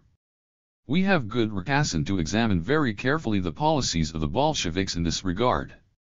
The right of self-determination of peoples, coupled with a League of Nations and disarmament by the grace of President Wilson, constitute the battle cry under which the coming reckoning of international socialism with bourgeoisie is to be settled. It is obvious that the phrases concerning self-determination and the entire nationalist movement, which at present constitute the greatest danger for international socialism, have experienced an extraordinary strengthening from the Russian Revolution and the Brest negotiations. We shall have to go into this platform thorough. Lie the tragic fate of these phrases in the Russian Revolution, on the thorns of which the Bolsheviks were themselves destined to be caught and bloodily scratched, must serve the international proletariat as a warning and lesson. And from all this there followed the dictatorship of Germany from the time of the Brest Treaty to the time of the Supplementary Treaty. The 200 expiatory sacrifices. In Moscow. From this situation arose the terror and the suppression of democracy. 1212. 6 weeks after the signing of the Brest-Litovsk Treaty, there was a codicil or supplement signed. The 200 expiatory sacrifices may refer to the execution of persons charged with complicity in the assassination of TNE German ambassador, Count von Merbach. He was shot by terrorists of the Socialist Revolutionary Party, which had cooperated with the Bolsheviks until the signing of the Brest Treaty and then went into opposition and tried to prevent the signing of the treaty. From then on, the Russian Goy/Government was a one-party government. Chapter 4 The Constituent Assembly. Let us test this matter further by taking a few examples. The well-known dissolution of the Constituent Assembly in November 1917 played an outstanding role in the policy of the Bolsheviks. This measure was decisive for their further position. To a certain extent, it represented a turning point in their tactics. It is a fact that Lenin and his comrades were stormily demanding the calling of a Constituent Assembly up to the time of their October victory, and that the policy of dragging out this matter on the part of the Kerensky government constituted an article in the indictment of that government by the Bolsheviks and was the basis of some of their most violent attacks upon it. Indeed, Trotsky says in his interesting pamphlet, From October to Brest-Litovsk JKJ, that the October Revolution represented the salvation of the Constituent Assembly as well as of the revolution as a whole. And when we said, he continues, that the entrance to the Constituent Assembly could not be reached through the preliminary parliament of Tseretelli, but only through the seizure of power by the Soviets, we were entirely right. And then, after these declarations, Lenin's first step after the October Revolution was the dissolution of this same Constituent Assembly, to which it was supposed to be an entrance. T3 What reasons could be decisive for so astonishing a turn? Trotsky, in the above-mentioned pamphlet, discusses the matter thoroughly, and we will set down his argument here. While the months preceding the October Revolution were a time of leftward movement on the part of the masses and of an elemental flow of workers, soldiers, and peasants towards the Bolsheviks, inside the Socialist Revolutionary Party this process expressed itself as a strengthening of the left wing at the cost of the right. But within the list of party candidates of the Socialist Revolutionaries, the old names of the right wing still occupied 3/4 of the places. Then there was the further circumstance that the elections themselves took place in the course of the first weeks after the October Revolution. The news of the change that had taken place spread rather slowly in concentric circles from the capital to the provinces and from the towns to the villages. The peasant masses in many places had little notion of what went on in Petrograd and Moscow. They voted for land and freedom, and elected as their representatives in the land committees those who stood under the banner of the Narodniki 14. Thereby, however, they voted for Kerensky and Avksentiev, who had been dissolving these land committees and having their members arrested. This state of affairs gives a clear idea of the extent to which the Constituent Assembly had lagged behind the development of the political struggle and the development of party groupings. All of this is very fine and quite convincing. But one cannot help wondering how such clever people as Lenin and Trotsky failed to arrive at the conclusion which follows immediately from the above facts. Since the Constituent Assembly was elected long before the decisive turning point, the October Revolution 15 and its composition reflected the picture of the vanished past and not of the new state of affairs, then it follows automatically that the outgrown and therefore stillborn Constituent Assembly should have been annulled, and without delay, new elections to a new Constituent Assembly should have been arranged. They did not want to entrust, nor should they have entrusted, the fate of the revolution to an assemblage which reflected the Kerenskyan Russia of yesterday, of the period of vacillations and coalition with the bourgeoisie. Hence there was nothing left to do except to convoke an assembly that would issue forth out of the renewed Russia that had advanced further. Instead of this, from the special inadequacy of the Constituent Assembly which came together in October, Trotsky draws a general conclusion concerning the inadequacy of any popular representation whatsoever which might come from universal popular elections during the revolution.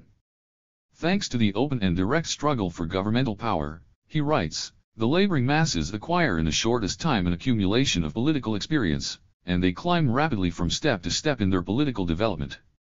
The bigger the country and the more rudimentary its technical apparatus, the less is the cumbersome mechanism of democratic institutions able to keep pace with this development. Here we find the mechanism of democratic institutions as such called in question. To this we must at once object that in such an estimate of representative institutions there lies a somewhat rigid and schematic conception which is expressly contradicted by the historical experience of every revolutionary epoch. According to Trotsky's theory, every elected assembly reflects once and for all only the mental composition, political maturity, and mood of its electorate just at the moment when the latter goes to the polling place. According to that, a democratic body is the reflection of the masses at the end of the electoral period, much as the heavens of Herschel always show us the heavenly bodies not as they are when we are looking at them but as they were at the moment they sent out their light messages to the earth from the measureless distances of space. Any living mental connection between the representatives, once they have been elected, and the electorate, any permanent interaction between one and the other, is hereby denied. Yet how all historical experience contradicts this. Experience demonstrates quite the contrary, namely, that the living fluid of the popular mood continuously flows around the representative bodies, penetrates them, guides them.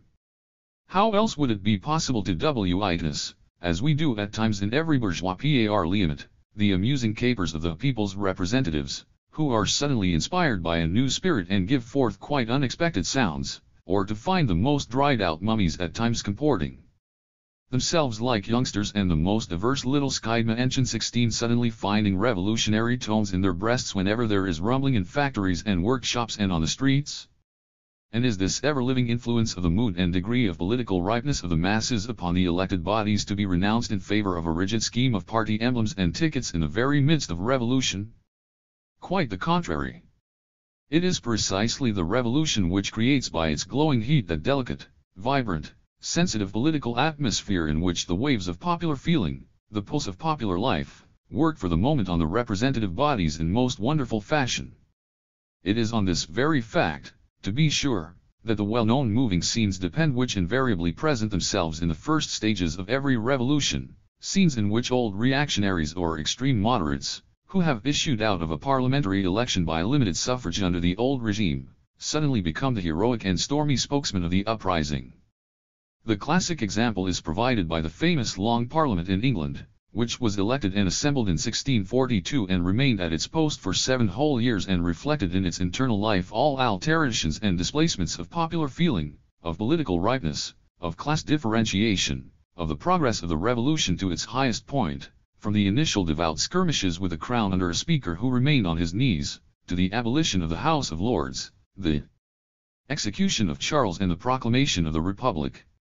And was not the same wonderful transformation repeated in the French Estates General, in the censorship-subjected Parliament of Louis Philippe, and this last, most striking example was very close to Trotsky when in the Fourth Russian Duma which, elected in the year of grace 1909 under the most rigid rule of the counter-revolution, suddenly felt the glowing heat of the impending overturn and became the point of departure for the revolution. 17 All this shows that the cumbersome mechanism of democratic institutions possesses a powerful corrective, namely, the living movement of the masses, their unending pressure.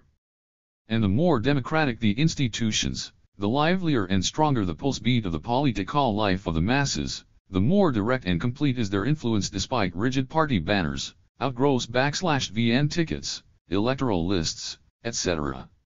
To be sure, every democratic institution has its limits and shortcomings, things which it doubtless shares with all other human institutions.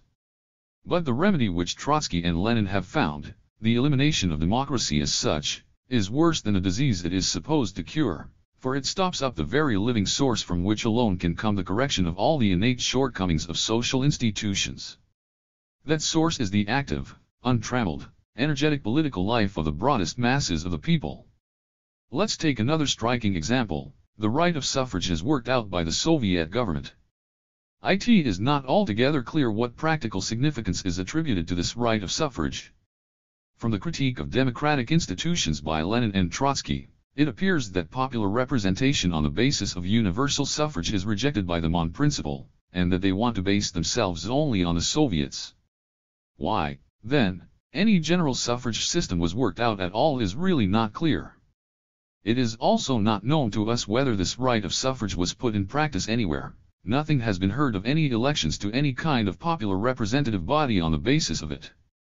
More likely, It is only a theoretical product, so to speak, of diplomacy, but, as it is, it constitutes a remarkable product of the Bolshevist theory of dictatorship. Every right of suffrage, like any political right in general, is not to be measured by some sort of abstract scheme of justice, or in terms of any other bourgeois democratic phrases, but by the social and economic relationships for which it is designed. The right of suffrage worked out by the Soviet government is calculated for the transitional period from the bourgeois capitalist to the socialist form of society, that is, it is calculated for the period of the proletarian dictatorship. But, according to the interpretation of this dictatorship which Lenin and Trotsky represent, the right to vote is granted only to those who live by their own labor and is denied to everybody else. Now it is clear that such a right to vote has meaning only in a society which is in a position to make possible for all who want to work an adequate civilized life on the basis of one's own labor. Is that the case in Russia at present? Under the terrific difficulties which Russia has to contend with, cut off as she is from the world market and from her most important sources of raw materials, and under circumstances involving a terrific general uprooting of economic life and a rude overturn of productive relationships as a result of the transformation of property relationships in land and industry and trade, under such circumstances, it is clear that countless existences are quite suddenly uprooted, derailed without any objective possibility of finding any employment for their labor power within the economic mechanism. This applies not only to the capitalist and ning classes, but to the broad layer of the middle class also, and even to the working class itself. It is a known fact that the contraction of industry has resulted in a mass-scale return of the urban proletariat to the open country in search of a place in rural economy. Under such circumstances, a political right of suffrage on the basis of a general obligation to labor is a quite incomprehensible measure. According to the main trend, only the exploiters are supposed to be deprived of their political rights. And, on the other hand, at the same time that productive labor powers are being uprooted on a mass scale, the Soviet government is often compelled to hand over national industry to its former owners, on lease, so to speak. In the same way, the Soviet government was forced to conclude a compromise with the bourgeois consumers' cooperatives also. Further, the use of bourgeois specialists proved unavoidable. Another consequence of the same situation is that growing sections of the proletariat are maintained by the state out of public resources as red-gardists, etc. In reality, broad and growing sections of the petty bourgeoisie and proletariat, for whom the economic mechanism provides no means of exercising the obligation to work, are rendered politically without any rights. It makes no sense to regard the right of suffrage as a utopian product of fantasy, cut loose from social reality. And it is for this reason that it is not a serious instrument of the proletarian dictatorship. It is an anachronism, an anticipation of the juridical situation which is proper on the basis of an already completed socialist economy, but not in the transition period of the proletarian dictatorship. As the entire middle class, the bourgeois and petty bourgeois intelligentsia, boycotted the Soviet government for months after the October Revolution and crippled the railroad, post, and telegraph, and educational and administrative apparatus, and, in this fashion, opposed the workers' government, naturally enough all measures of pressure were exerted against it. These included the deprivation of political rights, of economic means of existence, etc., in order to break their resistance with an iron fist. It was precisely in this way that the socialist dictatorship expressed itself, for it cannot shrink from any use of force to secure or prevent certain measures involving the interests of the whole. But when it comes to a suffrage law which provides for the general disfranchisement of broad sections of society, whom it places politically outside the framework of society and, at the same time, is not in a position to make any place for them even economically within that framework, when it involves a deprivation of rights not as a concrete measure for a concrete purpose but as a general rule of long-standing effect, then it is not a necessity of dictatorship but a makeshift, incapable of being carried out in life. This applies alike to the Soviets as the foundation, and to the Constituent Assembly and the General Suffrage Law. The Bolsheviks designated the Soviets as reactionary because their majority consisted of peasant and soldier delegates. After the Soviets went over to them, they became correct representatives of popular opinion. But this sudden change was connected only with the peace and land questions. But the Constituent Assembly and the Suffrage Law do not exhaust the matter. We did not consider above the destruction of the most important democratic guarantees of a healthy public life and of the political activity of the laboring masses, freedom of the press, the rights of association and assembly, which have been outlawed for all opponents of the Soviet regime. For these attacks on democratic rights, the arguments of Trotsky cited above, on the cumbersome nature of democratic electoral bodies, are far from satisfactory. On the other hand, it is a well-known and 18. The 3 sentences contained within the brackets were found as a note on an unnumbered loose sheet of paper in the manuscript. It is probable that Rosa Luxemburg intended them as an expansion of the preceding sentence, namely, this applies alike to the Soviets as the foundation, and to the Constituent Assembly and the general suffrage law. This sentence was crossed out in the original manuscript, indicating that the writer intended to rework it, or develop it further in some other form. Indisputable fact that without a free and untrammeled press, without the unlimited right of association and assemblage, the rule of the broad mass of the people is entirely unthinkable. Chapter 6 Lenin says, the bourgeois state is an instrument of oppression of the working class, the socialist state, of the bourgeoisie. To a certain extent, he says, it is only the capitalist state stood on its head. This simplified v misses the most essential thing. Bourgeois class rule has no need of the political training and education of the entire mass of the people, at least not beyond certain narrow limits. But for the proletarian dictatorship that is the life element, the very air without which it is not able to exist. Thanks to the open and direct struggle for governmental power, writes Trotsky, the laboring masses accumulate in the shortest time a considerable amount of political experience and advance quickly from one stage to another of their development.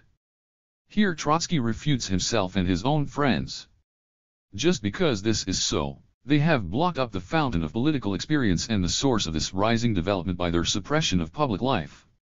Or else we would have to assume that experience and development were necessary up to the seizure of power by the Bolsheviks, and then, having reached their highest peak, became superfluous thereafter. Lenin's speech, Russia is one for socialism. In reality, the opposite is true. It is the very giant tasks which the Bolsheviks have undertaken with courage and determination that demand the most intensive political training of the masses and the accumulation of experience. Freedom only for the supporters of the government, only for the members of one party however numerous they may be, is no freedom at all. Freedom is always and exclusively freedom for the one who thinks differently.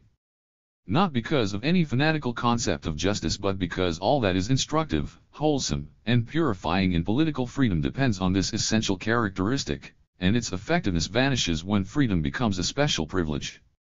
The Bolsheviks themselves will not want, with hand on heart, to deny that, step by step, they have to feel out the ground, try out, experiment, test now one way now another, and that a good many of their measures do not represent priceless pearls of wisdom.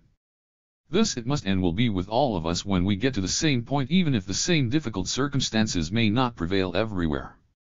The tacit assumption underlying the Lenin-Trotsky theory of the dictatorship is this, that the socialist transformation is something for which a ready-made formula lies completed in the pocket of the revolutionary party, which needs only to be carried out energetically in practice. This is, unfortunately or perhaps fortunately, not the case. Far from being a sum of ready-made prescriptions which have only to be applied, the practical realization of socialism as an economic, social, and juridical system is something which lies completely hidden in the mists of the future.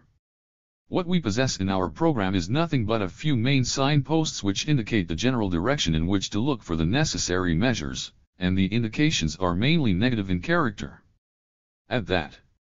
Thus we know more or less what we must eliminate at the outset in order to free the road for a socialist economy. But when it comes to the nature of the thousand concrete, practical measures, large and small, necessary to introduce socialist principles into economy, law, and all social relationships, there is no key in any socialist party program or textbook. That is not a shortcoming, but rather the very thing that makes scientific socialism superior to the utopian varieties. The socialist system of society should only be, and can only be, an historical product, born out of the school of its own experiences, born in the course of its realization, as a result of the developments of living history, which, just like organic nature, of which, in the last analysis, it forms a part, the fine habit of always producing along with any real social need the means to its satisfaction, along with the task simultaneously the solution. However, if such is the case, then it is clear that socialism by its very nature cannot be decreed or introduced by ukase. It has as its prerequisite a number of measures of force against property, etc. The negative, the tearing down, can be decreed, the building up, the positive, cannot. New territory. 1,000 problems. Only experience is capable of correcting and opening new ways. Only unobstructed, effervescing life falls into 1,000 new forms and improvisations, brings to light creative force, itself corrects all mistaken attempts. One public life of countries with limited freedom is so poverty-stricken, so miserable, so rigid, so unfruitful, precisely because, through the exclusion of democracy, it cuts off the living sources of all spiritual riches and progress. Proof: the year 1905 and the months from February to October 1917. There it was political in character, the same thing. Applies to economic and social life also. The whole mass of the people must take part in it.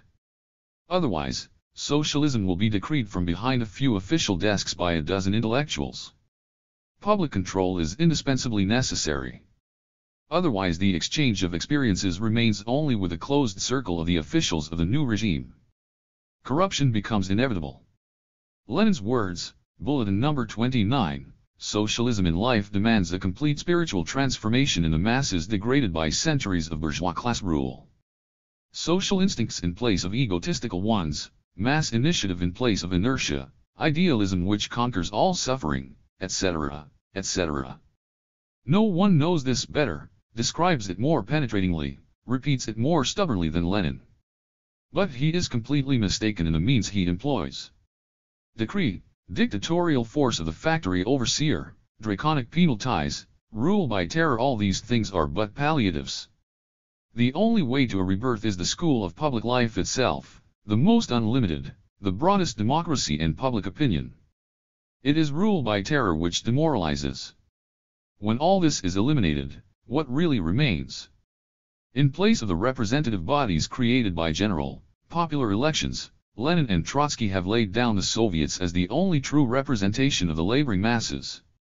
But with the repression of political life in the land as a whole, life in the Soviets must also become more and more crippled.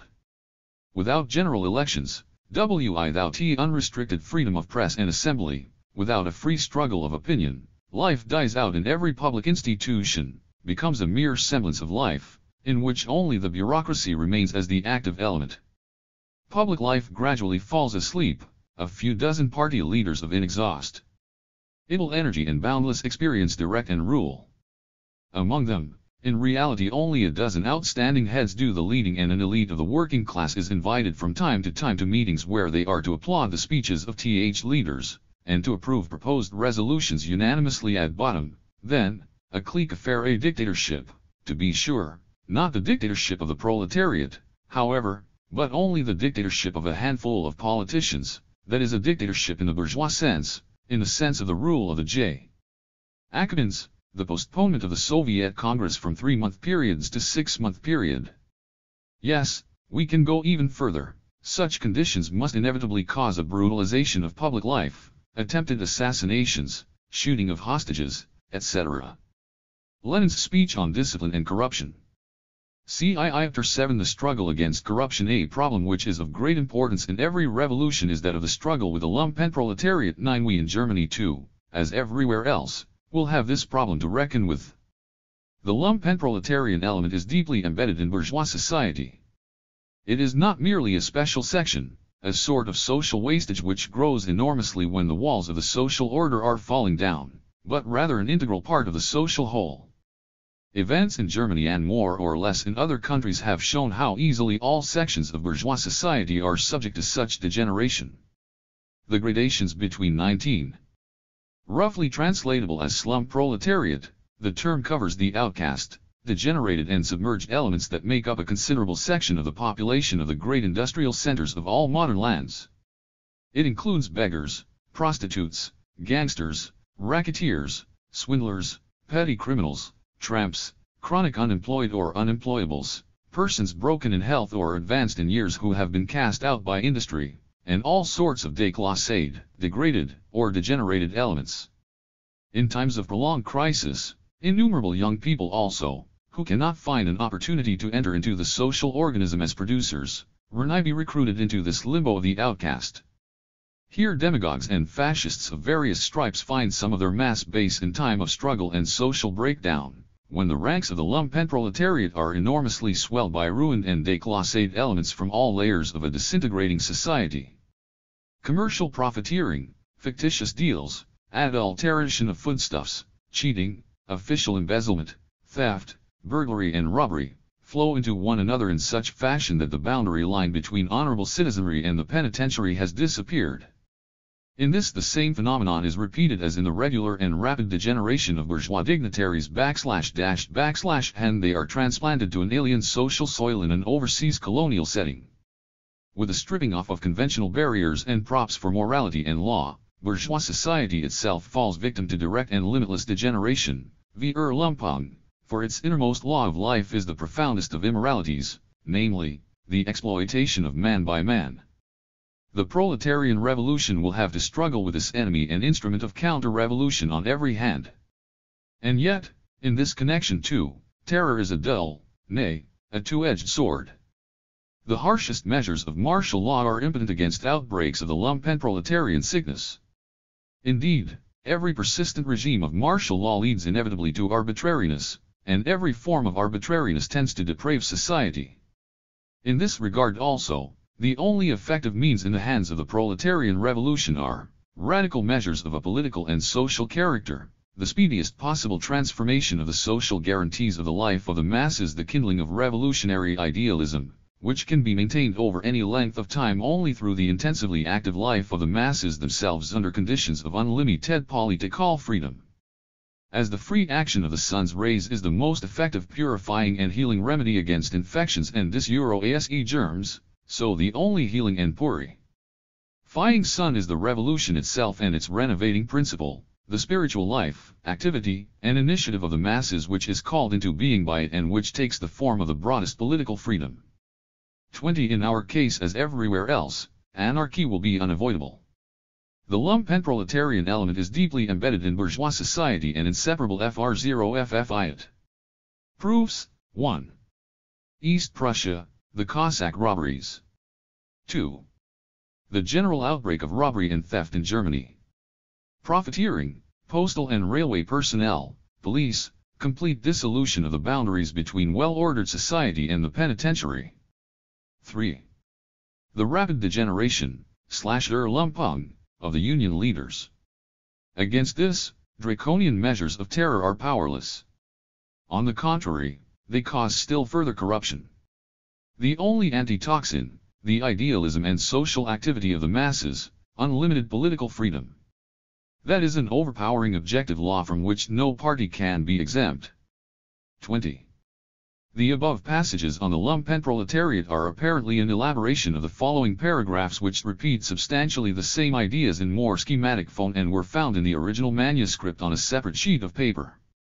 Chapter 8 Democracy and Dictatorship 1 The basic error of the Lenin-Trotsky theory is that they too, just like Koskai, oppose dictatorship to democracy. Dictatorship or democracy is the way the question is put by Bolsheviks and Koskai alike. The latter naturally decides in favor of democracy, that is, of bourgeois democracy, precisely because he opposes it to the alternative of the socialist revolution. Lenin and Trotsky, on the other hand, decide in favor of dictatorship in contradistinction to democracy, and thereby, in favor of the dictatorship of a handful of persons, that is, in favor of dictatorship on the bourgeois model. They are two opposite poles, both alike being far removed from a genuine socialist policy. The proletariat, when it seizes power, can never follow the good advice of Koskai, given on the pretext of the unripeness of the country, the advice being to renounce the socialist revolution and devote itself to democracy. It cannot follow this advice without betraying thereby itself, the international, and the revolution. It should and must at once undertake socialist measures in the most energetic, unyielding, and unhesitant fashion, in other words, exercise a dictatorship, but a dictatorship of the class, not of a party or of a clique. Dictatorship of the class, that means in the broadest public form on the basis of the most active, unlimited PAR. participation of the mass of the people, of unlimited democracy. As Marxists, writes Trotsky, we have never been idle worshippers of formal democracy. Surely, we have never been idle worshippers of formal democracy. Nor have we ever been idle worshippers of socialism or Marxism either. Does it follow from this that we may also throw socialism on the scrap heap, a Lucknow, Lynch, and Parvis, if it becomes uncomfortable for us? Trotsky and Lenin are the living refutation of this answer. We have never been idle worshippers of formal democracy. All that really means is, we have always distinguished the social kernel from the political form of bourgeois democracy. We have always revealed the hard kernel of social inequality and lack of freedom hidden under the sweet shell of formal equality and freedom, not in order to reject the latter but to spur the working class into not being satisfied with the shell, but rather, by conquering political power, to create a socialist democracy to replace bourgeois democracy, not to eliminate democracy altogether. But socialist democracy is not something which begins only in the promised land after the foundations of socialist economy are created. It does not come as some sort of Christmas present for the worthy people who, in the interim, have loyally supported a handful of socialist dictators. Socialist democracy begins simultaneously with the beginnings of the destruction of class rule and of the construction of socialism. It begins at the very moment of the seizure of power by the Socialist Party. It is the same thing as the dictatorship of the proletariat. Yes, dictatorship. But this dictatorship consists in the ends manner of applying democracy, not in its elimination, in energetic, resolute attacks upon the entrenched rights and economic relationships of bourgeois society, without which a socialist transformation cannot be accomplished. But this dictatorship must be the work of the class and not of a little leading minority in the name of the class, that is, it must proceed step by step out of the active participation of the masses, it must be under their direct influence, subjected to the control of complete public activity. It must arise out of the growing political training of the mass of the people. Doubtless the Bolsheviks would have proceeded in this very way were it not that they suffered under the frightful compulsion of the World War, the German occupation and all the abnormal difficulties connected therewith, things which were inevitably bound to distort any socialist policy, however imbued it might be with the best intentions and the finest principles. A crude proof of this is provided by the use of terror to so wide an extent by the Soviet government, especially in the most recent period just before the collapse of German imperialism, and just after the attempt on the life of the German ambassador. The commonplace to the effect that revolutions are not pink teas is in itself pretty inadequate. Everything that happens in Russia is comprehensible and represents an inevitable chain of causes and effects, the starting point and end term of which are the failure of the German proletariat and the occupation of Russia by German imperialism. It would be demanding something superhuman from Lenin and his comrades if we should expect of them that under such circumstances they should conjure forth the finest democracy, the most exemplary dictatorship of the proletariat and a flourishing socialist economy. By their determined revolutionary stand, their exemplary strength in action, and their unbreakable loyalty to international socialism, they have contributed whatever could possibly be contributed under such devilishly hard conditions. The danger begins only when they make a virtue of necessity and want to freeze into a complete theoretical system all the tactics forced upon them by these fatal circumstances, and want to recommend them to the international proletariat as a model of socialist tactics. When they get in their own light in this way, and hide their genuine, unquestionable historical service under the bushel of false steps forced upon them by necessity, they render a poor service to international socialism for the sake of which they have fought and suffered. For they want to place in its storehouse as new discoveries all the distortions prescribed in Russia by necessity and compulsion, in the last analysis only by-products of the bankruptcy of international socialism in the present World War. Let the German government socialists cry that the rule of the Bolsheviks in Russia is a distorted expression of the dictatorship of the proletariat. If it was or is such, that is only because it is a product of the behavior of the German proletariat, in itself a distorted expression of the socialist class struggle. All of us are subject to the laws of history, and it is only internationally that the socialist order of society can be realized. The Bolsheviks have shown that they are capable of everything that a genuine revolutionary party can contribute within the limits of the historical possibilities. They are not supposed to perform miracles. For a model and faultless proletarian revolution in an isolated land, exhausted by world war, strangled by imperialism, betrayed by the international proletariat, would be a miracle. What is in order is to distinguish the essential from the non-essential, the kernel from the accidental excrescences in the policies of the Bolsheviks. In the present period, when we face decisive final struggles in all the world, the most important problem of socialism was and is the burning question of our time. It is not a matter of this or that secondary question of tactics, but of the capacity for action of the proletariat, the strength to act, the will to power of socialism as such. In this, Lenin and Trotsky and their friends were the first, those who went ahead as an example to the proletariat of the world. They are still the only ones up to now who can cry with Hutton, "I have dared." This is the essential and enduring in Bolshevik policy. In this sense theirs is the immortal historical service of having marched at the head of the international proletariat with the conquest of political power and the practical placing of the problem of the realization of socialism, and of having advanced mightily the settlement of the score between capital and labor in the entire world. In Russia the problem could only be posed. It could not be solved in Russia. And in this sense, the future everywhere belongs to Bolshevism, Leninism or Marxism. This article first appeared in Iskra, the theoretic organ of the Russian Social Democratic Party, and in the German Neue Zeit in 1904, under the original title of Organizational Questions of the Russian Social Democracy. It appeared also in pamphlet form under the title Marxism vs. Leninism. An unprecedented task in the history of the socialist movement has fallen to the lot of the Russian social democracy. It is the task of deciding on what is the best socialist tactical policy in a country where absolute monarchy is still dominant.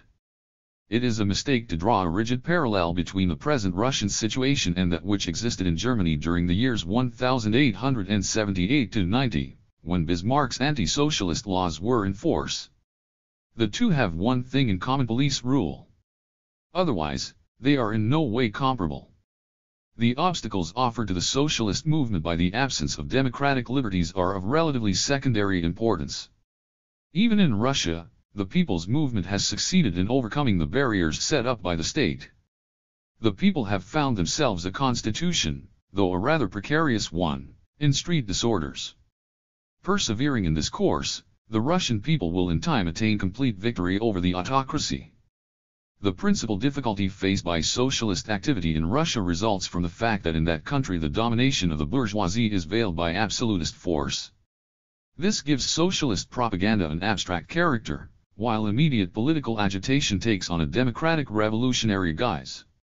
Bismarck's anti-socialist laws put our movement out of constitutional bounds in a highly developed bourgeois society, where class antagonisms had already reached their full bloom in parliamentary contests.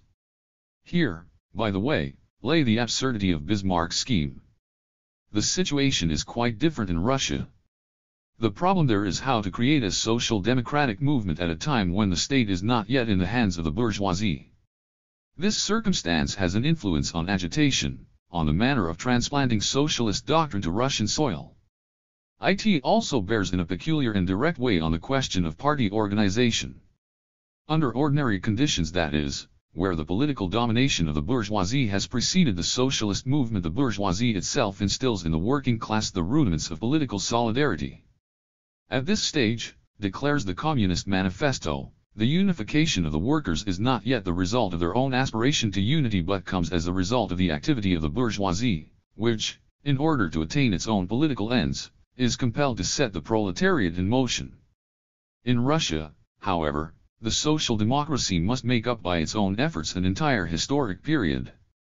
It must lead the Russian proletarians from their present atomized condition, which prolongs the autocratic regime, to a class organization that would help them to become aware of their historic objectives and prepare them to struggle to achieve those objectives.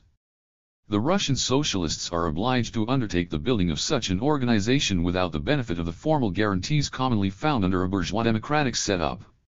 They do not dispose of the political raw material that in other countries is supplied by bourgeois society itself. Like God Almighty, they must have this organization arise out of the void, so to speak.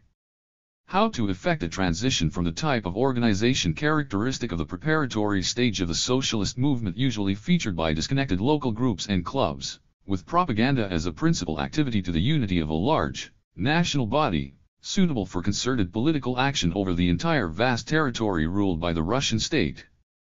LHAD is the specific problem which the Russian social democracy has mulled over for some time. Autonomy and isolation are the most pronounced characteristics of the old organizational type. It is, therefore, understandable why the slogan of the persons who want to see an inclusive national organization should be centralism. Centralism was the theme of the campaign that has been carried on by the ISKTA group for the last 3 years.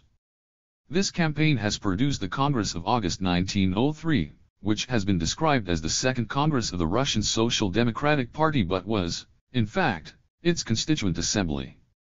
At the party Congress, it became evident that the term centralism does not completely cover the question of organization for the Russian social democracy. Once again we have learned that no rigid formula can furnish the solution of any problem in the socialist movement. 1 step forward, 2 steps backward, written by Lenin, an outstanding member of the ISKTA group, is a methodical exposition of the ideas of the ultra-centralist tendency in the Russian movement. The viewpoint presented with incomparable vigor and logic in this book is that of pitiless centralism. Laid down as principles are, I, the necessity of selecting, and constituting as a separate core, all the active revolutionists, as distinguished from the unorganized, though revolutionary, mass surrounding this elite. Lenin's thesis is that the party's central committee should have the privilege of naming all the local committees of the party. It should have the right to appoint the effective organs of all local bodies from Geneva to Liege, from Tomsk to Irkutsk. It shall also have the right to impose on all of them its own ready-made rules of party conduct. It should have the right to rule without appeal on such questions. Many Russian socialists carried on their revolutionary activities from places in Western Europe, while thousands lived as deportees in Siberia and Central Asia. The Tsarist state was an inefficient and easygoing authoritarian machine, much inferior in its methods of repression to the modern Soviet state. The Siberian exiles were allowed a great deal of freedom of action, which did not even exclude political activity on the part of the deportees. The Tsarist state did not apply scientific know-how to the business of repression. It is interesting to note that the concentration camp of our epoch first appears in politics as the post-revolutionary, Bolshevik isolator. It can be said that the intimation of this scientific political appliance can be located in the proposals of the outstanding member of the ISKTA group discussed by Rosa Luxemburg in this learned essay translator, as the dissolution and reconstitution of local organizations. This way, the Central Committee could determine, to suit itself, the composition of the highest party organs as well as of the party Congress. The Central Committee would be the only thinking element in the party. All other groupings would be its executive limbs. Lenin reasons that the combination of the socialist mass movement with such a rigorously centralized type of organization is a specific principle of revolutionary Marxism. To support this thesis, he advances a series of arguments, with which we shall deal below.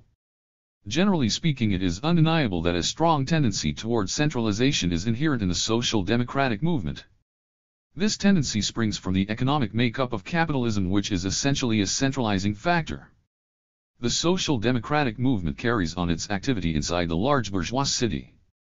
Its mission is to represent, within the boundaries of the national state, the class interests of the proletariat, and to oppose those common interests to all local and group interests. Therefore, the social democracy is, as a rule, hostile to any manifestations of localism or federalism. It strives to unite all workers and all worker organizations in a single party, no matter what national, religious, or occupational differences may exist among them.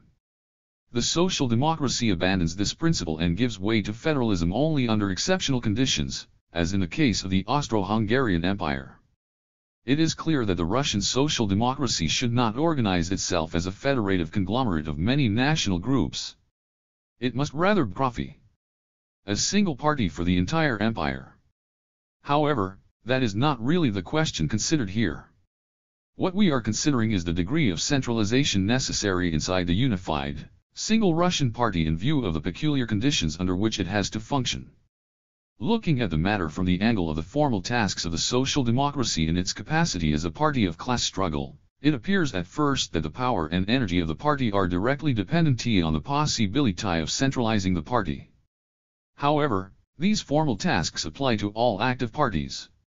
In the case of the social democracy, they are less important than is the influence of historic conditions. The social democratic movement is the first in the history of class societies which reckons, in all its phases and through its entire course, on the organization and the direct, independent action of the masses. Because of this, the social democracy creates an organizational type that is entirely different from those common to earlier revolutionary movements, such as those of the Jacobins and the adherents of Blanqui. Lenin seems to slight this fact when he presents in his book, page 140, the opinion that the revolutionary social democrat is nothing else than a Jacobin indissolubly joined to the organization of the proletariat, which has become conscious of its class interests. For Lenin, the difference between the social democracy and Blanquism is reduced to the observation that in place of a handful of conspirators we have a class-conscious proletariat. He forgets that this difference implies a complete revision of our ideas on organization and, therefore, an entirely different conception of centralism and the relations existing between the party and the struggle itself. Blanquism did not count on the direct action of the working class. It, therefore, did not need to organize the people for the revolution. The people were expected to play their part only at the moment of revolution. Preparation for the revolution concerned only the little group of revolutionists armed for the coup. Indeed, to assure the success of the revolutionary conspiracy, it was considered wiser to keep the mass at some distance from the conspirators. Such a relationship could be conceived by the Blanquists only because there was no close contact between the conspiratorial activity of their organization and the daily struggle of the popular masses. The tactics and concrete tasks of the Blanquist revolutionists had little connection with the elementary class struggle. They were freely improvised. They could, therefore, be decided on in advance and took the form of a ready-made plan. In consequence of this, ordinary members of the organization became simple executive organs, carrying out the orders of a will fixed beforehand, and outside of their particular sphere of activity. They became the instruments of a central committee. Here we have the second peculiarity of conspiratorial centralism: absolute and blind submission of the party sections to the will of the center, and the extension of this authority to all parts of the organization. However, social democratic activity is carried on under radically different conditions. It arises historically out of the elementary class struggle. It spreads and develops in accordance with the following dialectical contradiction. The proletarian army is recruited and becomes aware of its objectives in the course of the struggle itself. The activity of the party organization, the growth of the proletarians' awareness of the objectives of the struggle and the struggle itself, are not different things separated chronologically and mechanically. They are only different aspects of the same process. Except for the general principles of the struggle, there do not exist for the social democracy detailed sets of tactics which a central committee can teach the party membership in the same way as troops are instructed in their training camps. Furthermore, the range of influence of the Socialist Party is constantly fluctuating with the ups and downs of the struggle in the course of which the organization is created and grows. For this reason, social democratic centralism cannot be based on the mechanical subordination and blind obedience of the party membership to the leading party's center. For this reason, the social democratic movement cannot allow the erection of an airtight partition between the class-conscious nucleus of the proletariat already in the party and its immediate popular environment, the non-partist sections of the proletariat. Now the two principles on which Lenin's centralism rests are precisely these: I. The blind subordination, in the smallest detail, of all party organs, to the party's center, which alone thinks, guides, and decides for all. 2. The rigorous separation of the organized nucleus of revolutionaries from its social revolutionary surroundings. Such centralism is a mechanical transposition of the organizational principles of Blanquism into the mass movement of the socialist working class. In accordance with this view, Lenin defines his revolutionary social democrat as a Jacobin joined to the organization of the proletariat, which has become conscious of its class interests. The fact is that the social democracy is not joined to the organization of the proletariat. It is itself the proletariat. And because of this, social democratic centralism is essentially different from Blanquist centralism. It can only be the concentrated will of the individuals and groups representative of the most class-conscious, militant, advanced sections of the working class. It is, so to speak, the self-centralism of the advanced sectors of the proletariat. It is the rule of the majority within its own party.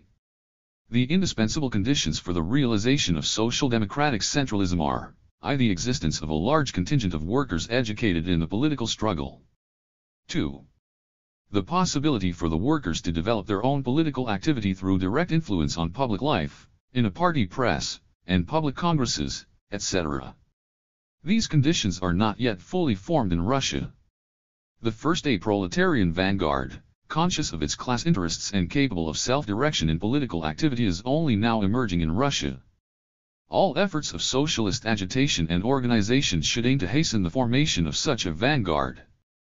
The second condition can be had only under a regime of political liberty.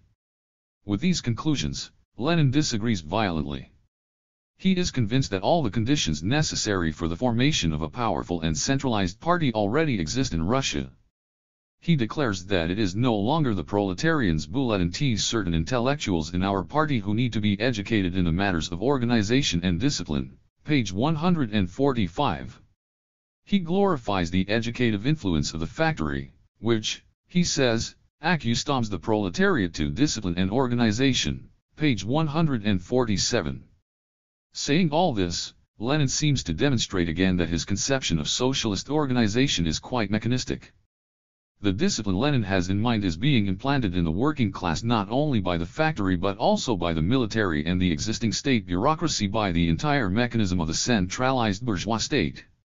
/ve misuse words and /re-practice self-deception when we apply the same term discipline to such dissimilar notions as I. The absence of thought and will in a body with 1,000 automatically moving hands and legs, and 2. The spontaneous coordination of the conscious, political acts of a body of bl. What is there in common between the regulated docility of an oppressed class and the self-discipline and organization of a class struggling for its emancipation? The self-discipline of the social democracy is not merely the replacement of the authority of the bourgeois rulers with the authority of a socialist central committee. The working class will acquire the sense of the new discipline, the freely assumed self-discipline of the social democracy, not as a result of the discipline imposed on it by the capitalist state, but by extirpating, to the last root, its old habits of obedience and servility. Centralism in the socialist sense is not an absolute thing applicable to any phase whatsoever of the labor movement. It is a tendency, which becomes real in proportion to the development and political training acquired by the working masses in the course of their struggle. No doubt, the absence of the conditions necessary for the complete realization of this kind of centralism in the Russian movement presents a formidable obstacle. It is a mistake to believe that it is possible to substitute provisionally the absolute power of a central committee, acting somehow by tacit delegation, for the yet unrealizable rule of the majority of conscious workers in the party, and in this way replace the open control of the working masses over the party organs with a reverse control by the central committee over the revolutionary proletariat. The history of the Russian labor movement suggests the doubtful value of such centralism.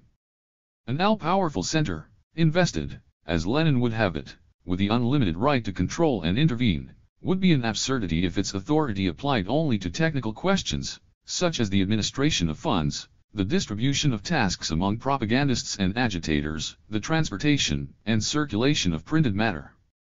The political purpose of an organ having such great powers is understandable only if those powers apply to the elaboration of a uniform plan of action, if the central organ assumes the initiative of a vast revolutionary act. But what has been the experience of the Russian socialist movement up to now? The most important and most fruitful changes in its tactical policy during the last 10 years have not been the inventions of several leaders and even less so of any central organizational organs. They have always been the spontaneous product of the movement and ferment. This was true during the first stage of the proletarian movement in Russia, which began with the spontaneous general strike of St. Petersburg in 1896. An event that marks the inception of an epoch of economic struggle by the Russian working people. It was no less true during the following period, introduced by the spontaneous street demonstrations of St. Petersburg students in March 1901. The general strike of Rostov-on-Don, in 1903, marking the next great tactical turn in the Russian proletarian movement, was also a spontaneous act. All by itself, the strike expanded into political demonstrations, street agitation, great outdoor meetings, which the most optimistic revolutionist would not have dreamed of several years before. Our cause made great gains in these events. However, the initiative and conscious leadership of the social democratic organizations played an insignificant role in this development. It is true that these organizations were not specifically prepared for such happenings. However, the unimportant part played by the revolutionists cannot be explained by this fact. Neither can it be attributed to the absence of an all-powerful central party apparatus similar to what is asked for by Lenin. The existence of such a guiding center would have probably increased the disorder of the local committees by emphasizing the difference between the eager attack of the mass and the prudent position of the social democracy. The same phenomenon, the insignificant part played by the initiative of central party organs in the elaboration of actual tactical policy, can be observed today in Germany and other countries. In general, the tactical policy of the social democracy is not something that may be invented. It is the product of a series of great creative acts of the often spontaneous class struggle seeking its way forward. The unconscious comes before the conscious. The logic of the historic process comes before the subjective logic of the human beings who participate in the historic process. The tendency is for the directing organs of the Socialist Party to play a conservative role. Experience shows that every time the labor movement wins new terrain, those organs work it to the utmost. They transform it at the same time into a kind of bastion, which holds up advance on a wider scale. The present tactical policy of the German social democracy has won universal esteem because it is supple as well as firm. This is a sign of the fine adaptation of the party, in the smallest detail of its everyday activity, to the conditions of a parliamentary regime. The party has made a methodical study of all the resources of this terrain. It knows how to utilize them without modifying its principles. However, the very perfection of this adaptation is already closing vaster horizons to our party. There is a tendency in the party to regard parliamentary tactics as the immutable and specific tactics of socialist activity. People refuse, for example, to consider the possibility, posed by Parvus, of changing our tactical policy in case general suffrage is abolished in Germany, an eventuality not considered entirely improbable by the leaders of the German social democracy. Such inertia is due, in a large degree, to the fact that it is very inconvenient to define, within the vacuum of abstract hypotheses, the lines and forms of still non-existent political situations. Evidently, the important thing for the social democracy is not the preparation of a set of directives all ready for future policy. It is important, 1. To encourage a correct historic appreciation of the forms of struggle corresponding to the given situations, and 2. To maintain an understanding of the relativity of the current phase and the inevitable increase of revolutionary tension as the final goal of the class struggle is approached. Granting, as Lenin wants, such absolute powers of a negative character to the top organ of the party, we strengthen, to a dangerous extent, the conservatism inherent in such an organ. If the tactics of the Socialist Party are not to be the creation of a central committee but of the whole party, or, still better, of the whole labor movement, then it is clear that the party's sections and federations need the liberty of action which alone will permit them to develop their revolutionary initiative and to utilize all the resources of a situation. The ultra-centralism asked by Lenin is full of the sterile spirit of the overseer. It is not a positive and creative spirit. Lenin's concern is not so much to make the activity of the part more fruitful as to control the party, to narrow the movement rather than to develop it, to bind rather than to unify it. In the present situation, such an experiment // be doubly dangerous to the Russian social democracy. It stands on the eve of decisive battles against Tsarism. It is about to enter, or has already entered, on a period of intensified creative activity, during which it will broaden, as is usual in a revolutionary period, its sphere of influence and will advance spontaneously by leaps and bounds. To attempt to bind the initiative of the party at this moment, to surround it with a network of barbed wire, is to render it incapable of accomplishing the tremendous tasks of the hour. The general ideas we have presented on the question of socialist centralism are not by themselves sufficient for the formulation of a constitutional plan suiting the Russian party. In the final instance, a statute of this kind can only be determined by the conditions under which the activity of the organization takes place in a given epoch. The question of the moment in Russia is how to set in motion a large proletarian organization. No constitutional project can claim infallibility. It must prove itself in fire. But from our general conception of the nature of social democratic organization, we feel justified in deducing that its spirit requires, especially at the inception of the mass party, the coordination and unification of the movement and not its rigid submission to a set of regulations. If the party possesses the gift of political mobility, complemented by unflinching loyalty to principes and concern for unity, we can rest assured that any defects in the party constitution will be corrected in practice.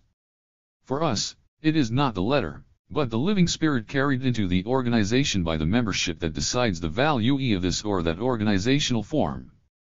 So far we have examined the problem of centralism from the viewpoint of the general principles of the social democracy, and to some extent, in the light of conditions peculiar to Russia.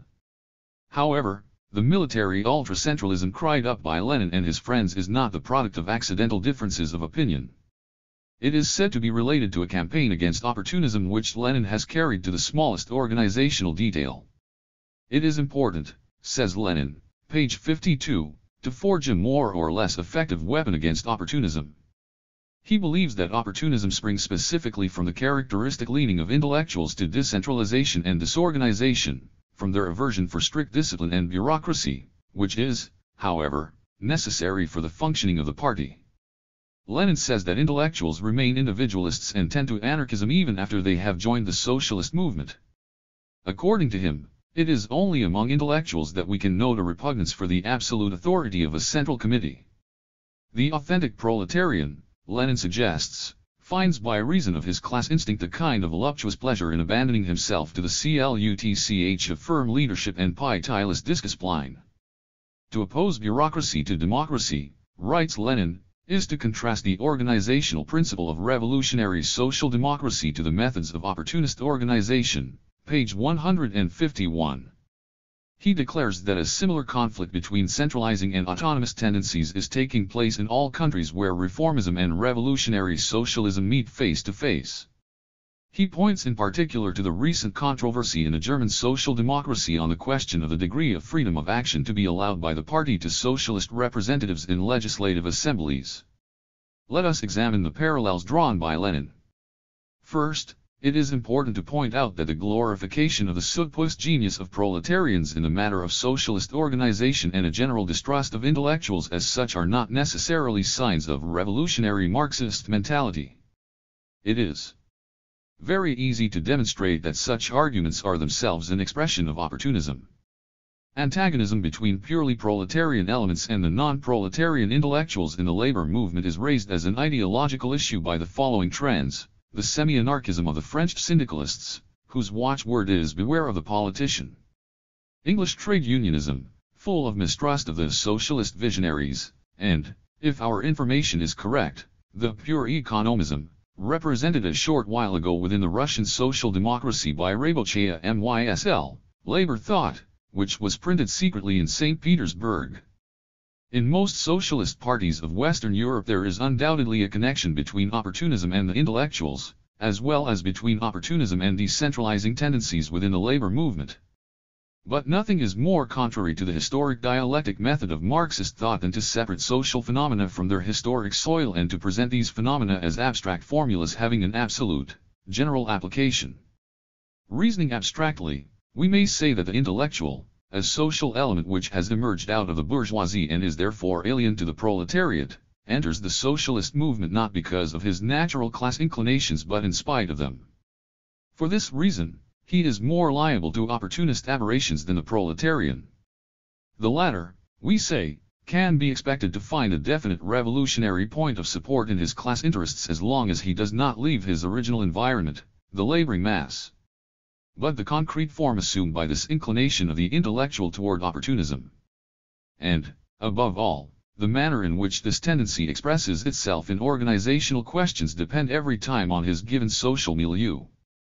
Bourgeois parliamentarism is the definite social base of the phenomena observed by Lenin in the German, French, and Italian socialist movements. This parliamentarism is the breeding place of all the opportunist tendencies now existing in the Western social democracy.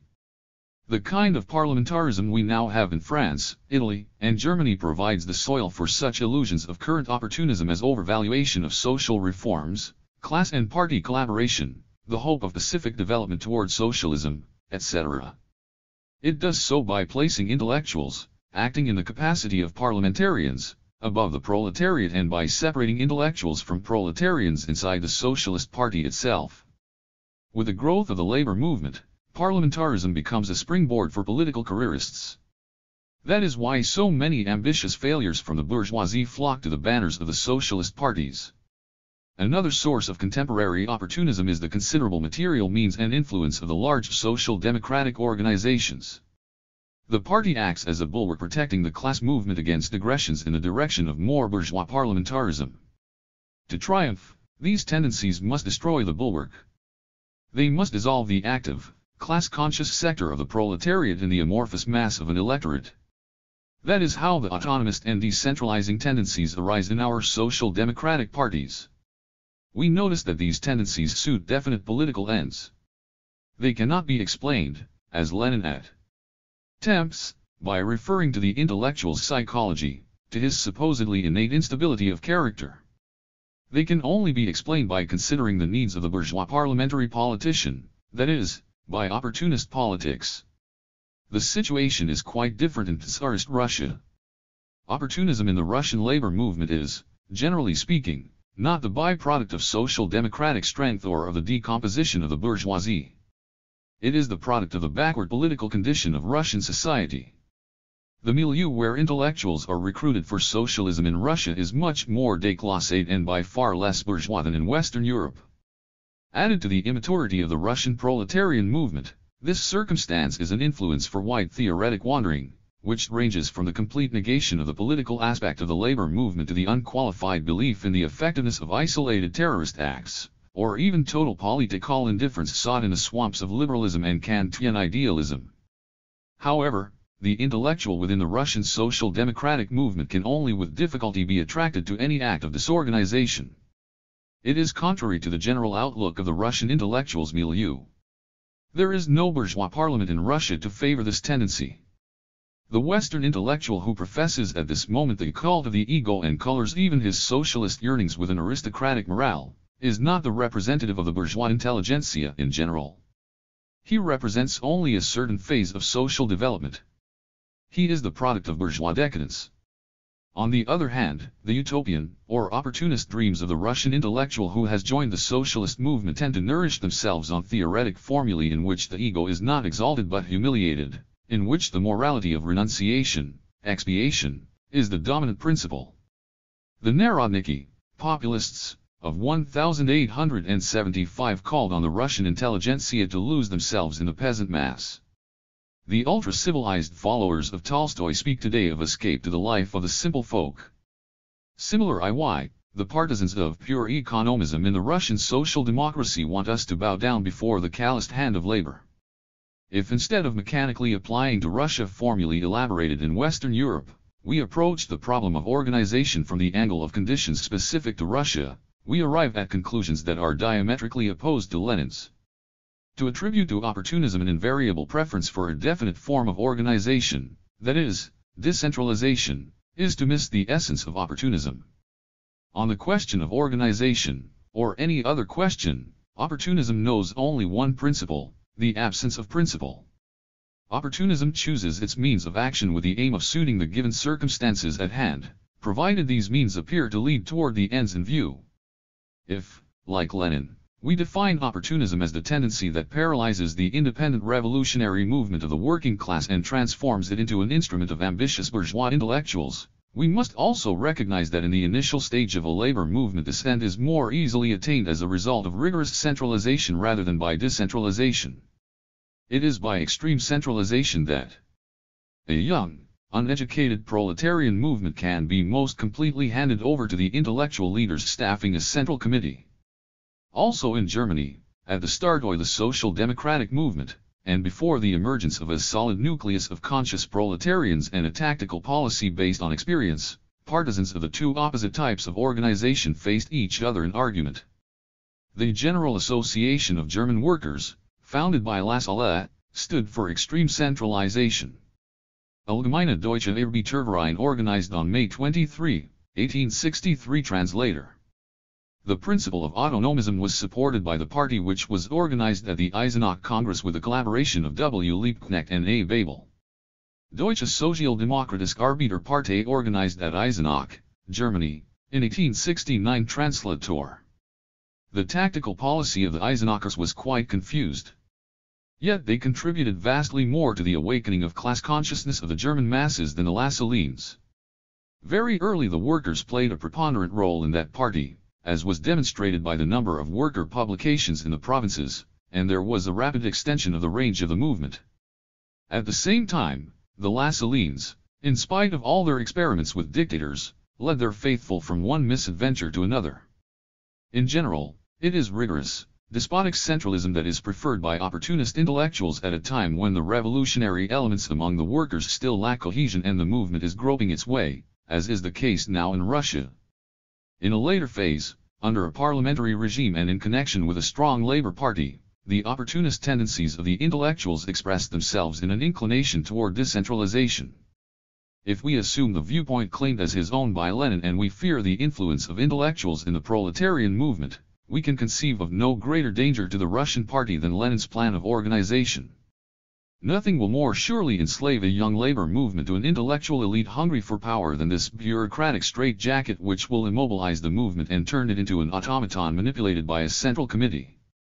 On the other hand, there is no more effective guarantee against opportunist intrigue and personal ambition than the independent revolutionary action of the proletariat, as a result of which the workers acquire the sense of political responsibility and self-reliance.